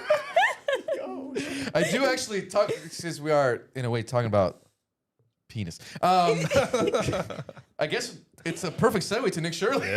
Oh yeah. Speaking of penis, Yeah. have you guys ever heard of Nick Shirley? Bro, that is crazy. You want to break this one down, Anthony? Our supreme Let me leader? send him the video and then we can break it down there. But this We'll get is Derek's react. Derek, I'm sure you already seen it, right? Oh, I've seen it. Oh yeah. If you have the internet, you've seen the this. report or The video. that is crazy. We do have a super chat, by the way. Oh yeah, let me Do that Thank you guys. Oh, Red85, thank you with another banger, $100, bro. He really Damn. wants to make Wow. sure that Haley has a feast. Thank you. I appreciate that. Thank you. Hot Pockets. 2 Lunchables. 2 4 Hot Lunchables. Pockets, 2 Two Lunchables, Lunchables. and 3 iced teas and 1 bottled water of Arrowhead. Amazing, guys. Should be able to eat for the next 36 hours. But then for the next episode, we're All back right. at 0. Yeah, Take dude. it away. Red Bears, thank you so much, man, for the $100 spot. Appreciate you, brother. Honestly, may God multiply those donations. Dude, you're a solid one. We got here, Jerry. If you got that pulled up for us, we don't need to play the video just yet. But this is Nick Shirley. This happened yesterday. I actually reached out to a couple of sources out at the California State Assembly. Meet the California State Assembly Chief of Staff. This is Nick Shirley in Sacramento. He printed and handed out, quote, allegedly Nick Shirley has a small penis. Prove me wrong. And I think that's kind of like a shtick to Crowder, yeah. right? Where he sits down at a table and he says, prove me wrong or whatever. Got it. So it says, at Terry Shantz used tax-funded public resources to try to slander a journalist, a perfect example of California politics. We'll go ahead and play that video. I can do the same thing, Nick. What does that do for you? Mia Bonta, do you think her creating a bill that would make it basically illegal, give someone a $4,000 fine for looking into immigration support service providers? Did you guys hear that Nick Shirley has a small penis, allegedly? Wow, that's so adult of you. Did you hear about this? You Nick would- Shirley you would never allegedly see has it. a small penis. Well, I don't know. This never is see what it. they're reporting. Have you seen this? Well, the reports are They're wrong. reporting. Well, we don't know. Prove me wrong. No, I don't do that. Prove me wrong. It was good enough for Charlie Kirk. Prove me wrong. You don't want to do that. Well, you know. you consent. I mean, we are in California, they do support pedophiles. I think you're over 18. So there are news reports happening that Nick Shirley has a small penis. Do you have any comment on Nick Shirley's Well, I think allegedly he's allegedly bold. He small comes penis? out here. Alleged you small know, penis. It's risky for him to be out here. He could be banned or criminalized. You know. All right, we can- I don't think we this can- having we a can small stop it penis there. is that a criminal? But offense, that yeah, my legislation source remember? over at the state Hey, assembly sir, said well, that this Nick, so guy look at is your penis, you actually have to lift up a your fat to chief even of look at it, staff. so- I'm not Chief gonna You of should work staff. on that Thank before you you. elect Of the somebody staff. else. Let me just bring it back down here. This guy is Chief of Staff for Representative of Los Angeles, Tina McKinnon. And apparently people witnessed him actually using, like, he was on, like, working, so he's already being paid by taxpayer money. So he's on taxpayer time, but also using taxpayer resources. They saw him giggling like a schoolgirl while he was printing these things out over at the office. And so there might be an ethical report against him because he was also supposed to be working. Apparently, he tried to say that he took a vacation hour. Yeah. That's what he's trying to say. He's like, I did this on my own time. I actually submitted for a vacation hour, which a lot of people are saying, bro, you did not. As soon as you saw Nick Shirley, you just ran right out there. And so there might be some ethics complaint if there was any Republicans with any backbone, maybe, about this guy using taxpayer time and taxpayer money to print. Because he had, like, I think like 100 of them or something, of these, like, flyers, and he was just like handing them Nick out. Shirley has a small penis? Yeah, Flyer? dude, right? And then he's like, prove me wrong. Imagine, okay. All right. It's like, first of all, like you're already gay, right? And imagine your flyers just like, I want you to prove me wrong. Prove me wrong, Nick Shirley. It's like, bro, what are we getting at here? Like, what is happening? And so Nick Shirley just kind of dished it back. He's like, I don't even think, you're so fat. I don't even think you can even see your penis if you look down. And what was funny is that the guy like lifted his stomach and he's like, I'm pretty sure I can see it. And I was like, dude, you're falling for the classic Nick Shirley. You're just, it was just so, it was funny at first, but then I'm thinking the sad part is these people are running our state. Yeah. Like this. That's where I'm at with this video. This chief of staff, I think somebody said that this guy's making like $300,000. When you're looking at the maturity of people that are making that much money and running our state, I mean, this is absolutely insane. I don't care for Nick Shirley in that video, but the fact that this guy, we pay for his salary, and he's out there with that voice. Well, that's just gay people, though, bro. Sorry. I know, but that voice with the prove it wrong penis thing, it just irked the shit out of me. And you're fat. Like I just got triggered by it. One of the best parts is that toward the end where they chase him back to his car and he's driving a Tesla. The chief of staff is driving, so he's like a big Elon Musk supporter, bro. Oh man, dude. Yeah. And what's funny is I don't even think Nick Shirley was there for that. I think he was actually genuinely trying to speak to legislators, trying to talk to people. And this little fairy guy just came out of nowhere. Oh, there's Nick Shirley. Show us your penis. And I'm like, dude. It's so funny, but it's just also terrible when you think about how much these people are making. And the fact that these people are running our state, dude. It's just... Where's Araceli when you need her to say like that there's weak men, just oh wow. These are she's gonna clip that up. But that's not a conservative man. The conservative man is actually the one doing the reporting there. But anyways, I digress. Crazy story, man. It's embarrassing, dude. I really hope that guy gets fired. We need something on that guy. We need a follow up. But the thing is that there's just no accountability. These people will allow their staffers to do this and then just be like, yeah, we don't care. It's just crazy. You promise you won't hire those people if you win? Promise. we need strong men. Holy smokes. I think it might be the only person that can grow a beard on the city council. Hey, we'll take it. Let me go through some of these super chats, guys. Thank you for everyone joining. We've got a good amount of concurrent viewers. Thank you guys. Red Bear 85 responding to Anthony saying, I love you guys too, Americanos. Then we got Red Bear 85 saying, Araceli, are you at a gay bar? No, she's actually at a Michael Gates event tonight. His team, far away from a gay bar, I hope. But I was going to say almost anything. Same. Yeah, Michael Gates is having an event tonight. He invited the whole crew, but obviously we got the show. But Araceli volunteered to. She kind of got voluntold.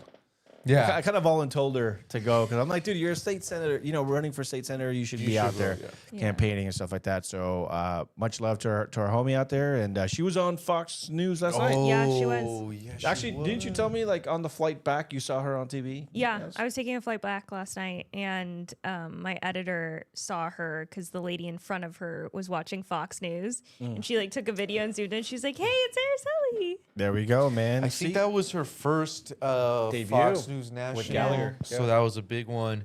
Shout out to Araceli. That great job. Let me go through some of these guys. Thank you guys.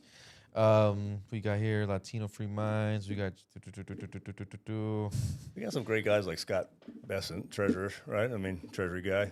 Some. Yeah. I mean, I'll definitely hire. Yeah. I mean, dude, I remember Bill Asaley before he took that job. Yeah. That guy was like one of the more solid ones too out there. This guy was out there freaking putting the hammer down. They would shut off his mic all the time. Really? I remember that. Right. Like, hey guys, did you shut off my mic again? And I'm like, dude.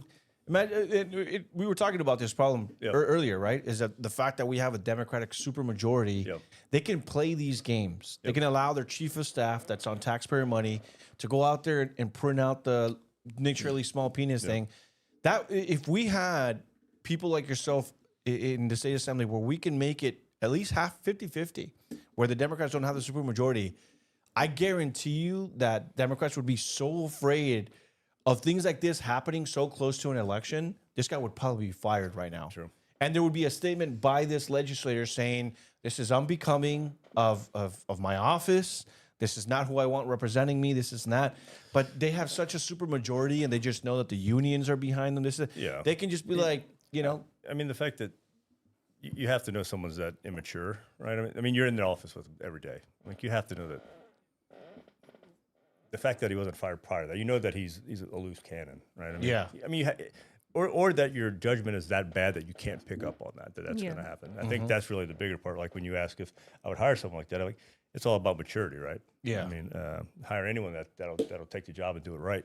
But it's just, I don't know, people's lack of I don't know what the right word is. Just discernment. Discernment, correct. Yeah, there you go. Yeah, like a discernment. Like, again, you said, I guarantee you that's not the first time. Yeah. You know, I'm sure that scanner's probably seen balls in butt cheeks. You know, who knows what else this guy is scanning, you know? But nah, dude, it's just so embarrassing to have these people represent us. And the fact that they get paid so much, man. Oh, it's just, ugh. The prove me wrong really just like, Dude, it's so weird. Well, It's triggered me. Nick Shirley's like, no, I don't. He's like, well, let's yeah, I know. what? That's what's like Let's crazy see about it. it is like, okay, you could make the statement, like make your alleged statement, Nick Shirley's penis, whatever. But the add-on of prove me wrong is just really weird. Well, let's see it, Nick Shirley. Yeah. There was some like sexual What do you think is tension. going to happen, Nick Shirley? Oh, I'll show you right now. I'm gonna, you know, and I'm sure he probably would enjoy it. Sadly, you know. Well, guys, it's 9:20 here. We'll keep it moving. We covered a lot of California. I feel like we can keep going on California all night, but let's switch to some national. This is actually a story I had no idea about. So, Haley, take it away. We got JD Vance fundraising with one of, we'll say, kind of Tucker Carlson's close business associates, confidants. My boy. Let's go. Jerry, I'm going to send you, this is from Mediaite. It broke earlier today. So it's JD Vance hosted a fundraiser in Southampton, New York on Wednesday night, which hauled in a whopping $5 million from some 35 people, reported by Axios. The email announcing the fundraiser went viral this week and raised eyebrows across the political spectrum as it offered a $250,000 donation for, quote, host committee and dinner per couple, and a $100,000 donation per couple to attend. Now, this is where the Tucker Carlson part comes in. Omid Malik and Chris Buskirk, I'm probably butchering that, two of the co-founders of the 1789 Capital, an anti-woke venture capital firm that backs Tucker Carlson's new media business, which is TCN, also were listed as hosts of the event. Don Jr.'s name also appeared as a host of the event, which raised money for the Republican National Committee, of which Vance is the finance chair for. So, Anthony, we were talking about this. To me, you were saying how it's surprising that Vance would kind of be tagged along in this just because of what Tucker has said over the last few months about President Trump. And I'm kind of not surprised. I mean, Vance has been honing in on the affordability. He's really taken a position that is not super aggressive against Trump, but it's very different than, you know, your first round of the administration where we saw Pence kind of take that real backseat and never really go against Trump. But I think with the midterms, a lot of these issues that they know that they're trying to tackle come back to affordability because DSA is tackling the affordability issue. So they need someone out there in the administration that knows the demographic of the Gen Z voter base or the Gen X voter base that is really upset with the administration for the last couple of years since they've been in office, to kind of speak to them and say, hey, we are listening to you. We understand you. You know, Tucker had his monologue, what was it, like a couple weeks ago when we watched it, of the 10 points. And I think that's it. It's kind of interesting that after Tucker releases these 10 points that he really wants to hit on for, he didn't announce a new party, but these 10 issues that he thinks someone needs to bring back to America. Well, he did do that episode with like Glenn Greenwald where they were talking about the rise of a third party or something like that, right? I didn't watch that one all the way through. So, but I think like just the title alone was talking about Yeah. like the rise of a third movement or something like that. Yeah. You know? There's no way I'm saying to that, but yeah. Can't pay me enough. Okay. I'll wait for you to do it, and then you can just give me the cliff notes. I'll give you the pointers on that one. I just think it's interesting. I don't think it's I don't know. You were more surprised that Vance aligned himself with this like Tucker crossover. Really, it's not Tucker, it's the backers, but it kind of insinuates. Obviously, this got backlash from like, I think Mark Levin was on there criticizing it. There's been a lot of backlash against Tucker in general from that side of the political party, but also, you have Daily Wire. I was just talking to a couple friends, Daily Wire hitting Daily Caller now, which Jorge and I both were at before. So you have this really big argument against anything that Tucker touches that, neocon side is really going after at this point. And I think that shows more of the divide between the inner circles of the right of, which way are you going to sway, especially with midterms. Now, I think the midterms are going to be horrible for Republicans at this point. It's going to be a bloodbath. But I think for 2028, if this is Vance gearing up, I think it's pretty smart to kind of cover all of his bases. Yeah, I mean, I think it wasn't so much shocking because I know Tucker and JD Vance are pretty tight. Tucker Carlson says it all the time. I love JD Vance. It's not. There was even like that kind of soundbite that went viral where Tucker Carlson was like, "I'm not voting Republican. I'm not supporting any Republicans." And then he was asked like, "Would you support JD Vance?" "Oh yeah, of course. Like I love that guy." So it's like, okay, so do you hate Republicans but you love Republican Vance, or like what is it really here? So I think that they've made it clear that they both frequently speak with each other, etc. I think the surprising part was that someone like Donald Trump, who's got this massive ego, a little bit narcissist, and he loves loyalty. That's what he's known for, loyalty, is okay with someone like JD Vance kind of going on these fundraising events with people closely connected to Tucker Carlson. I just feel like Trump's ego wouldn't allow it. Like he'd be like, "Hey, dude, you like this guy is going on podcast," because Trump has even blasted Tucker Carlson on his True Social, and so I would just feel like Trump is just kind of like, dude, you're going on these events with people closely tied to someone that's literally called me like a pedophile, that has said that I'm sold out to Israel and Jewish people. That's I think like where the more surprising part is, because I think two things. Either he's not as narcissistic as people think he is, where he's just like, "Hey, dude, you go do what you need to do for 2028. Like, I'm fine with it." I just feel like it would be like a very weird conversation, like, "Hey, how did it go at that fundraising event with Tucker's people? The guy that hates me and is pinning people against me and is probably gonna be one of the leading voices that destroys Republicans in the midterms." That's where I felt like I was like a little bit shocked about that. But you have to remember that Trump's not running in 2028. But we still need 2026 though. We need to win 2026 to kind of fill out that agenda to 2028. I think you're kind of short on the time of 2026. No, I mean, look, there was this breaking report today. Iran is systematically preparing to damage Trump's presidency through economic warfare aimed at making him lose the November midterms per sitting Iranian official. So it's not just people like Tucker. Now we've got like foreign government kind of meddling and saying we need to make sure that Republicans lose. And so that's where I was just like a little bit more shocked, I guess, is the fact that I guess he's okay with him partnering with Tucker Carlson. Well, Tucker Carlson backers, but yeah, well, okay, Tucker Carlson backers. Jorge, what do you think as a former caller? It's interesting. I kind of share a little bit of kind of Anthony's sentiment where like, Trump just demands that 100% ride or die loyalty. And at least from what I've seen is like, if you even cross him a little bit, it's over. So I'm surprised that like he's letting Vance do this.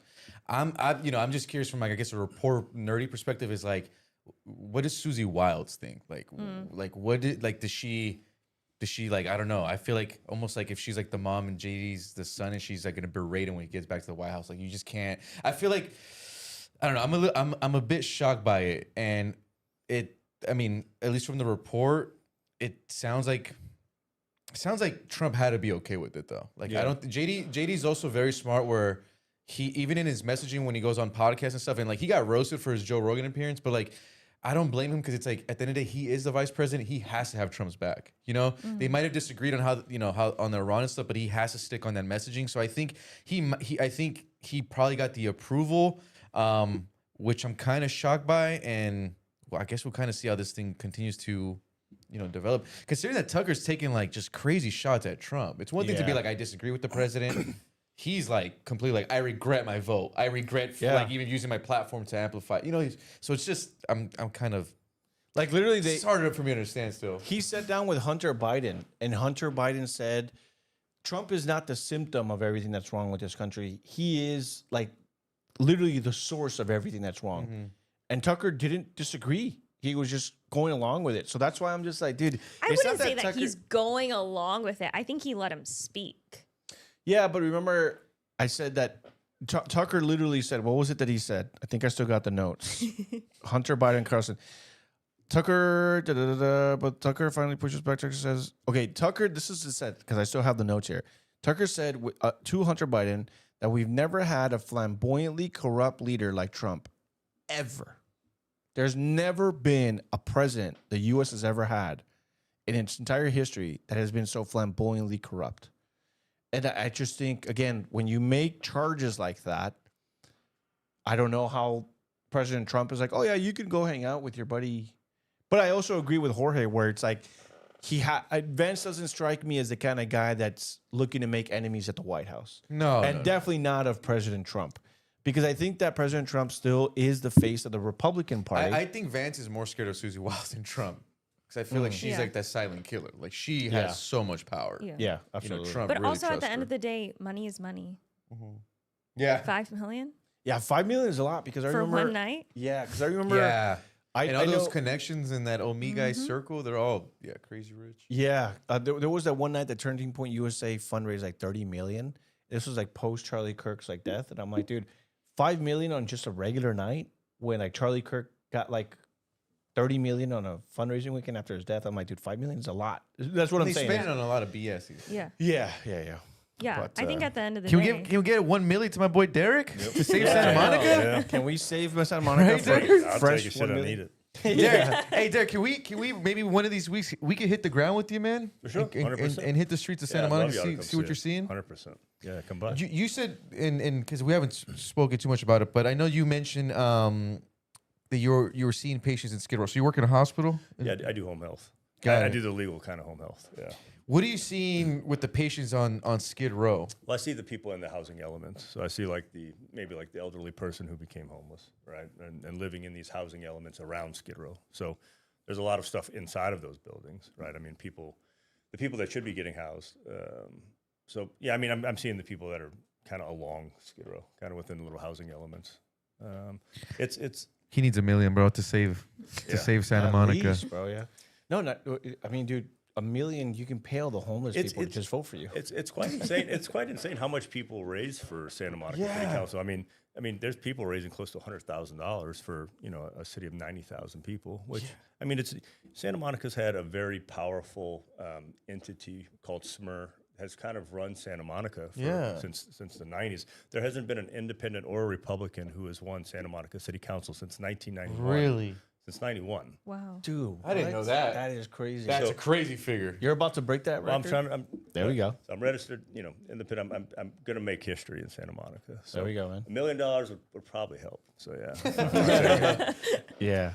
Yeah, no, I'm a grassroots candidate. I'm on my own. I'm not on one of these slates. There's 3 spots open at the. And you're running for you have a true calling. Like a lot of people run because they just want power. They're egotistic. You didn't want this world. Yeah, there's It's personal. So there's actually our current mayor actually works for LA County as well. So she's making $300,000 at LA County. Oh, wow. She's also the mayor of Santa Monica, and you can tell that Santa Monica City Council has basically become a launching pad into other political positions.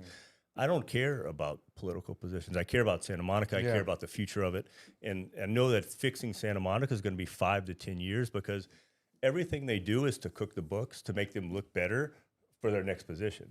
Santa Monica is so structurally broken. Like if you look behind the scenes, they're just propping it up, pushing stuff down the road. And we really have to get back to the fundamentals, quit spending.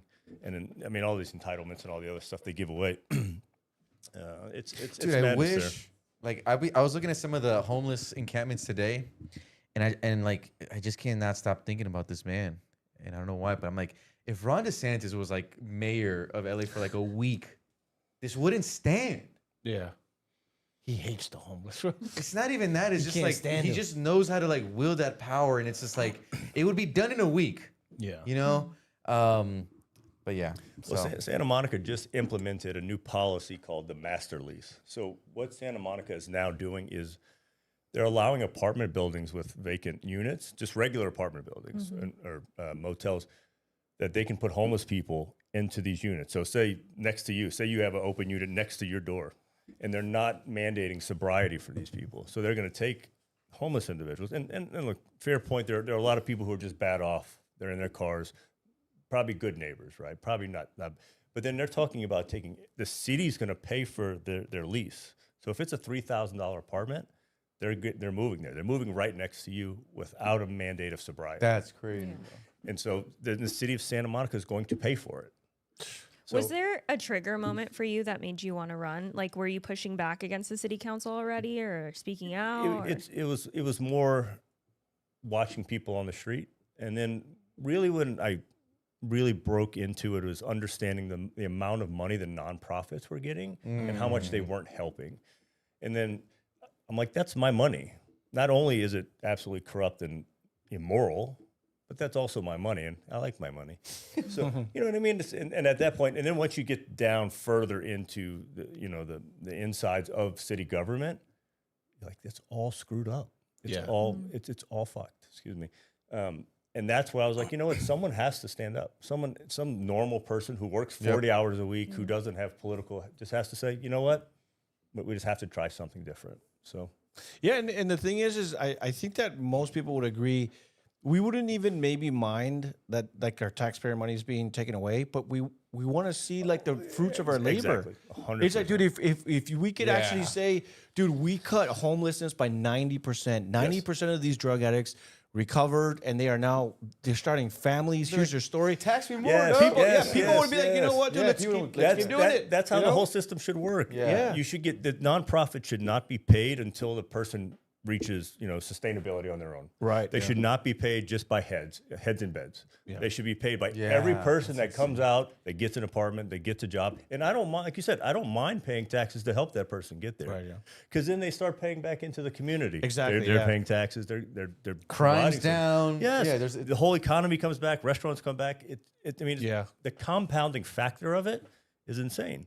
But that's what they're missing the whole part. That's why Santa Monica continues to decline. It's sad because Santa Monica has been dead for many years, but it kind of just had like a little moment of life with the World Cup. It was beautiful, I went yeah. for the Argentina game on the promenade, and before the World Cup, I mean the promenade's completely dead. You don't see anyone in there, but like for the World Cup, there was like 20,000 people there, and for the first time. Dude, it felt lively. Yeah, When I look at all the businesses, all the owners are happy because all their stores are packed. People are buying stuff. Lines are out. And then the cool thing is like almost each block in the promenade had a DJ. yeah. So yeah, it was like you had like young people out there, but then you also had like families and kids and I was everyone. just about to say, situations like that, you want to bring your family out. For sure, yes. But you know how many times I've been down, like people tell me like, oh, you live in Hollywood, like, or near Hollywood. Man, you must go down like the Street of Stars where they have us. I'm like, bro, I would never in a million years take my family to that place. Yeah. You know how disgusting it is? And I feel bad because I'm like, dude, I would love to like, just recently I saw a friend of mine, he went down there. It was a little bit later at night. There were still homeless around, but they were kind of watching like a couple of the street performers. And I saw kind of like my friend's kids kind of get a little bit like, like, hey, I want to dance too with the street performer. Oh, hey, there's Spider-Man. I'm like, dude, I wish we can go and support. But it's like, bro, you're taking a huge risk. Yeah. You're either stepping in needles, stepping on poop, or stepping on a homeless encampment, And it's like, dude, I would never in a million years would I take my kids out there. And it sucks, man, because LA is such a city where like you want the families out. And even like just recently, when you and I went out for a lunch meeting, you lost your phone. We had to go get like another one. Dude, I'm looking. What? But anyway, that's the backstory. That's the backstory. But I'm looking around, and dude, a lot of these buildings are beautiful. Yep. Like from like the second story down, they're run down, they're closed, graffiti everywhere. But as you start looking up, you're like looking at like old like masonry, and there's like gargoyles and all that stuff. I'm like, dude, this is actually like Yep. If you just like stop, if you don't look at like the surface level stuff where all the homeless and poop everywhere, and you start looking up, it's almost like you're going back in time. It is. You're like, dude, this 100%. is what it used to look like, but this is unfortunately how run down it's gotten. Honestly, when I was there, I think it was like last month or the month before, but when I was there for that World Cup in Santa Monica, it felt like a little bit of like that old school, like back in this prime, and I knew I'm like, as soon as this is over, it's back to I'll give the city credit for they put on great events, but like we talked about earlier, they used their resources to push homeless people out. They didn't put them anywhere. They were all on the beach. They could have used those resources to push them into housing or do whatever, and the city did well with the events. But now that it's gone, now it's gone. It's gone. And Santa Monica is, to run the city of Santa Monica is like being born with like a cheat code or running a government. You have one of the most beautiful cities in the planet, right? Why wouldn't every business not want to be there? There has to be something saying, why doesn't this retail place, why are they moving out? Why is this closing? It's leadership. It's leadership. There's nothing else. There's nothing else to it. There really isn't. Yeah. And even like with all that stuff, it even gives like content creators, journalists, like new stuff to do. Like I remember there was a couple of friends of mine, influencers in different states. They're all like kind of like a little bit black pilled on politics. They're like, dude, you know, this and that and this and that. Then the World Cup came around and they're making whole new content. Yeah. You got like thousands of new like subscribers because we're making, and I'm just like, dude, imagine if like your city invested that kind of money. Like let's have these events. And we don't have to wait for the World Cup. Let's have like a yearly thing where we invite other cities to come into our city. We're gonna hold like a massive LA festival and just invite like other cities to come and we'll have like, you know, the amateur soccer league or just something to invite. Draw people out, and I'm like, dude, that's again. Dude, you and I went. This is still insane. You and I, when we went to go cover briefly the when Mexico played South Korea. Oh yeah, just that in that little in Koreatown, that game brought 10,000 people there. And the thing is, you're posting this content online, and there was even like political content creators that were like, dude, I needed the World Cup to happen. Yes, because and so many people saying like, dude, this was in California. There was people that came to visit from outside countries, and this was their first time in California. And because of how clean it was, and like you said, they pushed all the bad stuff out or whatever. And like you said, to their credit, they did some great events. Because I remember when they were saying, you can go to your local park and you'll be able to watch the game. And we're all like, no, this is a terrible idea. But then you went to the park and there's like no one there outside of the fans. There's no homeless encampments and other stuff. And so that's their first experience of America.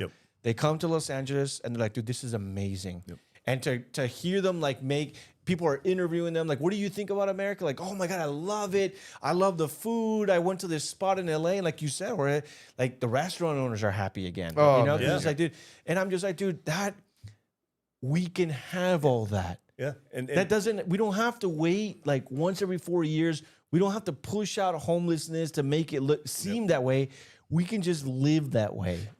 You see what it can be when it's cleaned up. And then so we have 2 years until the Olympics, right? We have the potential to show the entire world what LA and what Santa Monica can be. Let's get businesses in. Let's get them to the promenade. Let's fill the promenade so when the world comes to Santa Monica and they walk, and it's not for lease signs everywhere. Let's fill that before. We have an opportunity that doesn't come very often. The Olympics is going to bring the entire world to Los Angeles, and we have the opportunity to shine it up and actually keep it moving that way. Yeah, boom. Absolutely. Derek for mayor. And it only happens with people like yourself in office, man. And I actually like that and I appreciate that you're running as an independent. Yeah. Honestly, because I think, honestly speaking, and I kind of give this advice to a lot of Republicans, is, dude, don't run as a Republican. Like, literally just, people are just not going to vote, especially if it's LA City, you know, whatever. Keep those values to yourself. The fact that just since run. 1991? I know. That is insane. That's crazy. And it's just going downhill from there. And what's crazy is people don't put two and two together. Nah. You know? And, I mean, just going back to the corruption of tax, the thing is, again, you want to believe that your taxpayer money is going somewhere, but it's actually the opposite. The more you investigate where your taxpayer, it gets worse. We used to think like, oh, I guess someone's like using it for something bad. And then you investigate and then you find out there's 9 other bad things that they're doing with your money. And now you're just angrier because you're just like, damn, I used to think it was only one bad thing. I'm funding a freaking cartel out here, bro. You know? You funded the Taliban, my friend. But the whole time they always preach affordability. Like, you're the one making things unaffordable. Yeah. You're raising my taxes. You're raising my parking fees. You're raising my water.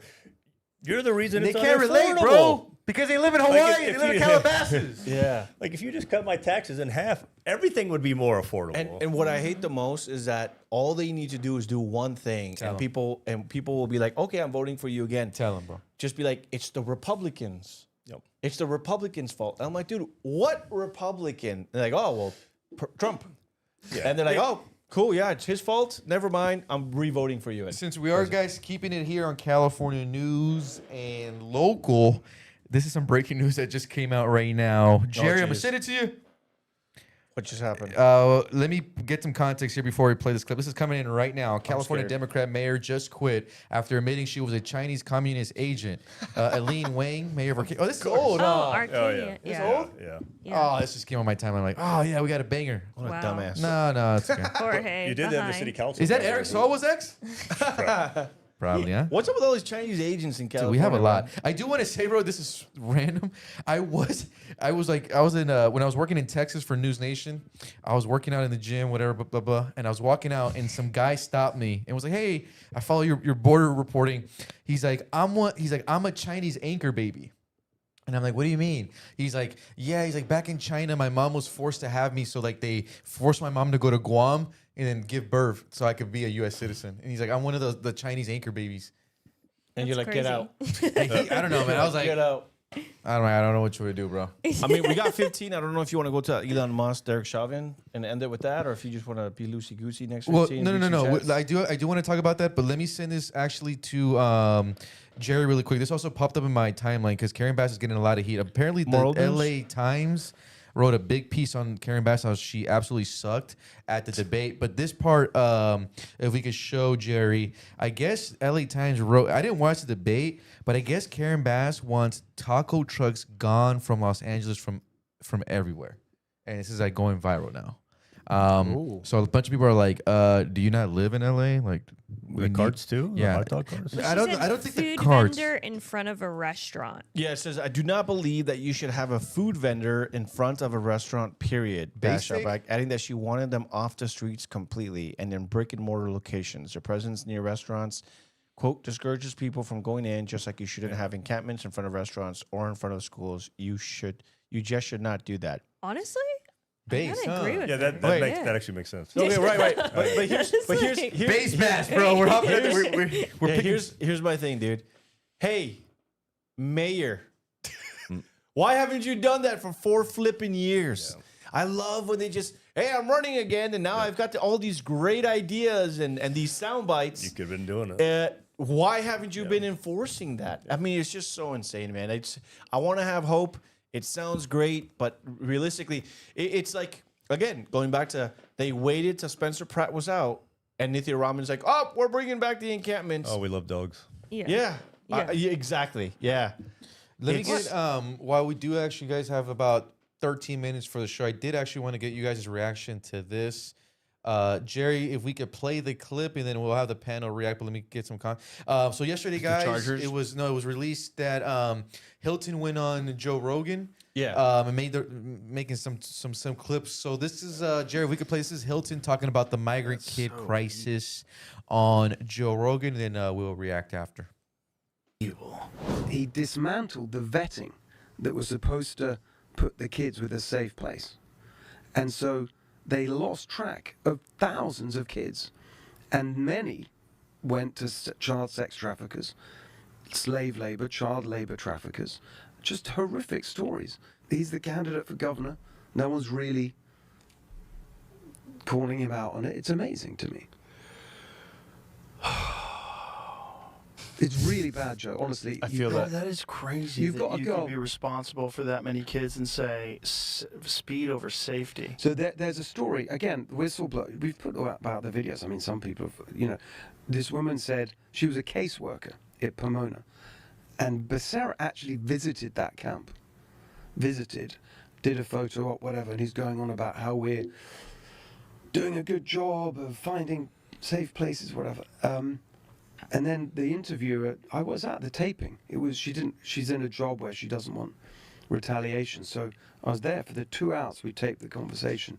And the interviewer asks her, did anything change after Becerra's visit? She said, yeah, everything had to speed up.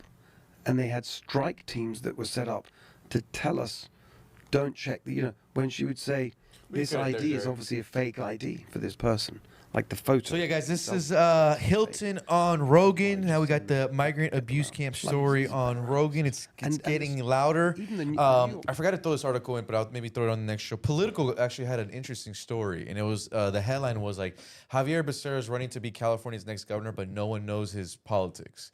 And essentially, this article was attacking Becerra on how he's they're literally hiding him away. Oh, of course. And they're just going to almost cruise control to November. And the other day, guys, I did make a post. I went through Becerra's social media, like one of his latest posts. And his followers are like begging him to go on podcasts now. And actually, there was a line that one of his supporters said was like, hey, can you just go on a podcast, anything long form?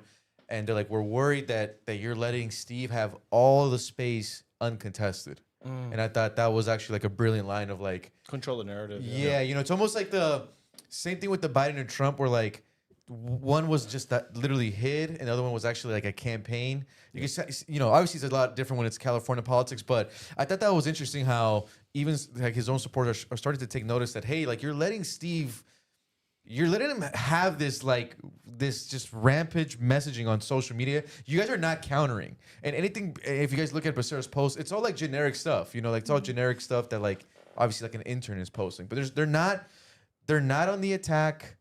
They're, and their supporters I think are really starting to take notice of like his absence. So yeah, that is interesting. Well, that and then he's running away from the media. They literally keep having to chase the guy. When are you going to debate? When is this going to happen? And he's just like, oh yeah, we'll get there eventually. But I think the machine's so well oiled, like you can almost just sit back and ride the wave. Yeah. And then I see that in Santa Monica is the people who are pushing the group who pushes the people into the city council. They're not talking. They're not talking any political points. Any we're going to do this. We're going to do that. They don't post. They don't do anything. They're just sitting back and riding in. And I think that's just how the machine runs, though. And even to that point, again, with the Nithya Raman vote, she's like, oh, yeah, I can vote for this again. I can vote to bring back encampments because I'm safe. Yeah. Like, Republicans are tuned out, so are independents. The only people that are left are our supporters, so we could just go back to being crazy. Yeah. I mean, and it's just so in your face, man. I know. That's the thing. It's is a like, big FU. The primary is over. No one's really tuned in. Like who do you think is really tuning in to Karen Bass and Nithya Raman debating, bro? Yeah. People are fatigued. 100%. Yeah. They're like, dude, the two worst options we could have had: communists and a socialist. Yeah. That's no one's tuning into the debate. No. So that's why they're like, oh, we can go back to being crazy. Let in the encampments. Let in the feces. The needles. Hey guys, the threat is gone. Yeah. We got Spencer Pratt out. The threat is gone. Bring back the crazy. Yeah. Insane. And it's so in your face.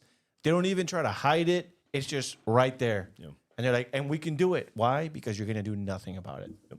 I mean, I think at least for Becerra, Jorge, you've covered this. Anthony, I'm sure you've covered this as well. And I've covered this. This story itself is fairly old. I think people just don't realize that. The first talks about unaccompanied minor children that were unaccounted for really started pretty early on within the Biden administration, late 2021, early 2022. And then you had whistleblowers already talking about this. So Becerra has gone on record before Congress saying, hey, when we hand off these kids to sponsors, not our responsibility legally. So we can put in, post-release assessments later on, like a phone call, but they're not mandated to take that phone call. So that was his response back then. My assumption is that his team is saying, stay quiet on this because you've already spoken on record about this. You don't need to reiterate this anymore. And if I was on his team, I would just play those tapes over and over again. Not our responsibility. It's up to local state and local PD about that. I think the more egregious thing to me is, where are the kids now?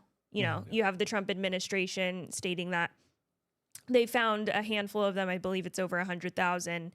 Most of those kids were aged out by that time. So they're over 18. They're not in the control of minors anymore, and not in that facility of, the federal overlook. But the rest of the kids, it's upwards of 300,000. There was about 500,000 that were brought in, almost 500,000 that were brought in under the Biden administration. So nearly 400,000 could potentially be unaccounted for, 100,000 potentially accounted for. Where's the rest of those? Yeah. Why at every single spot, Becerra was told, hey, you have an issue. Mayorkas was told, hey, you got an issue. DHS isn't talking to HHS. You guys say that you're vetting, but when you come back to us on the DHS side, when we spot people, why aren't you taking that into consideration? Why aren't you holding them for a little bit longer? And part of that was because he said, I don't want to get sued.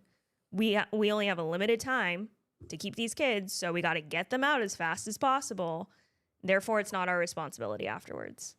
Yeah. And he had the famous kind of the Henry Ford assembly line. Keep it moving. That's crazy. Yeah. That's Javier Becerra. That's your boy, bro. Bitch. But no, guys, we have a lot more coming. We're talking to more potential whistleblowers coming through. I think I made an Instagram post about this, but I didn't say it here on the podcast. But I think one thing I've been shocked about from my conversations with the whistleblowers and the more that are coming forward, the amount of sexual abuse allegations at the migrant camps, and how the whistleblowers, a lot of them actually feel really guilty, because like they feel like they are kind of a cog in the machine in this very broken system. So there's still a lot more to come. I'm actually excited for this next week. We have a lot more whistleblower content coming up on Javier Becerra. Guys, it is 9:55, 5 minutes to go here in the show. I do want to thank everyone that's been watching. We still got a good amount of current live viewers. We do have a $5 super chat from Philosopher saying, news come. Did the same thing with Larry Elder. Cowardly ducking. That's true. Yes. So thank you guys. It looks like some of the super chats, they want us to. It's funny. We have a mix of. They want us to do a quick like sports updates, but it's like, bro, it's preseason. And then the other ones are like food options we could buy for Haley. So like people are like saying, hey, hot dogs at Costco cost $1.50. That's true. People are like putting food items, like cheap food items Haley, that we you're can buy ready for the date of your life. I was so excited. But okay, guys, I don't want to disappoint you guys, but dude, we're in the preseason, guys. I'm not gonna do any updates. I'm a Raider fan, so I'm liking the way that Fredo Mendoza is sounding nerdy. I like that. I like the quote where he said something about the Las Vegas Strip. He's like, that's like a haunted mansion or like whatever. It's haunted over there. I don't go over there. I like that. I like a nerd at quarterback. We want our quarterback. No parties, no benders, no alcohol. He's not even dating anyone. My boy's locked in, bro. So that's it. I think what we are getting ready for here in SoCal in terms of sports is October. Dodger baseball. That's gonna be a lot of fun, even though they're not looking too good. 4 minutes to go. Derek, any last messages? Anything? What'd you think of the show? No, I want the to say chat. Thank y'all. We gotta have you back, me. man. Yeah, no, I want to say thank y'all for having me. It was an honor. I've been following you all for quite some time. Let's go. Yeah. We're gonna try to get you a millie, bro. Try to get you a millie. So I will say, City Council. Yeah. Derek Townsend. I'm running for Santa Monica City Council. You can find more information on me on www.dt4sm.com. That's dt4sm.com. You can also donate to me there as well. Support Derek, guys. True American. Let's go. Mr. Anthony, we have 3 minutes. What do you think, sir, with all the news? What are we looking forward to? Yeah, no. It's we're gonna be continuing to work. We got 47 days to election day. Make sure you guys are already registered to vote. Also for Mr. Derek, his information is in the description. So if you want to find his website, it's down there as well. Guys, we need to continue to support the good ones. Okay, the people running because they have personal stories that directly impacted them. People that are not looking for political power.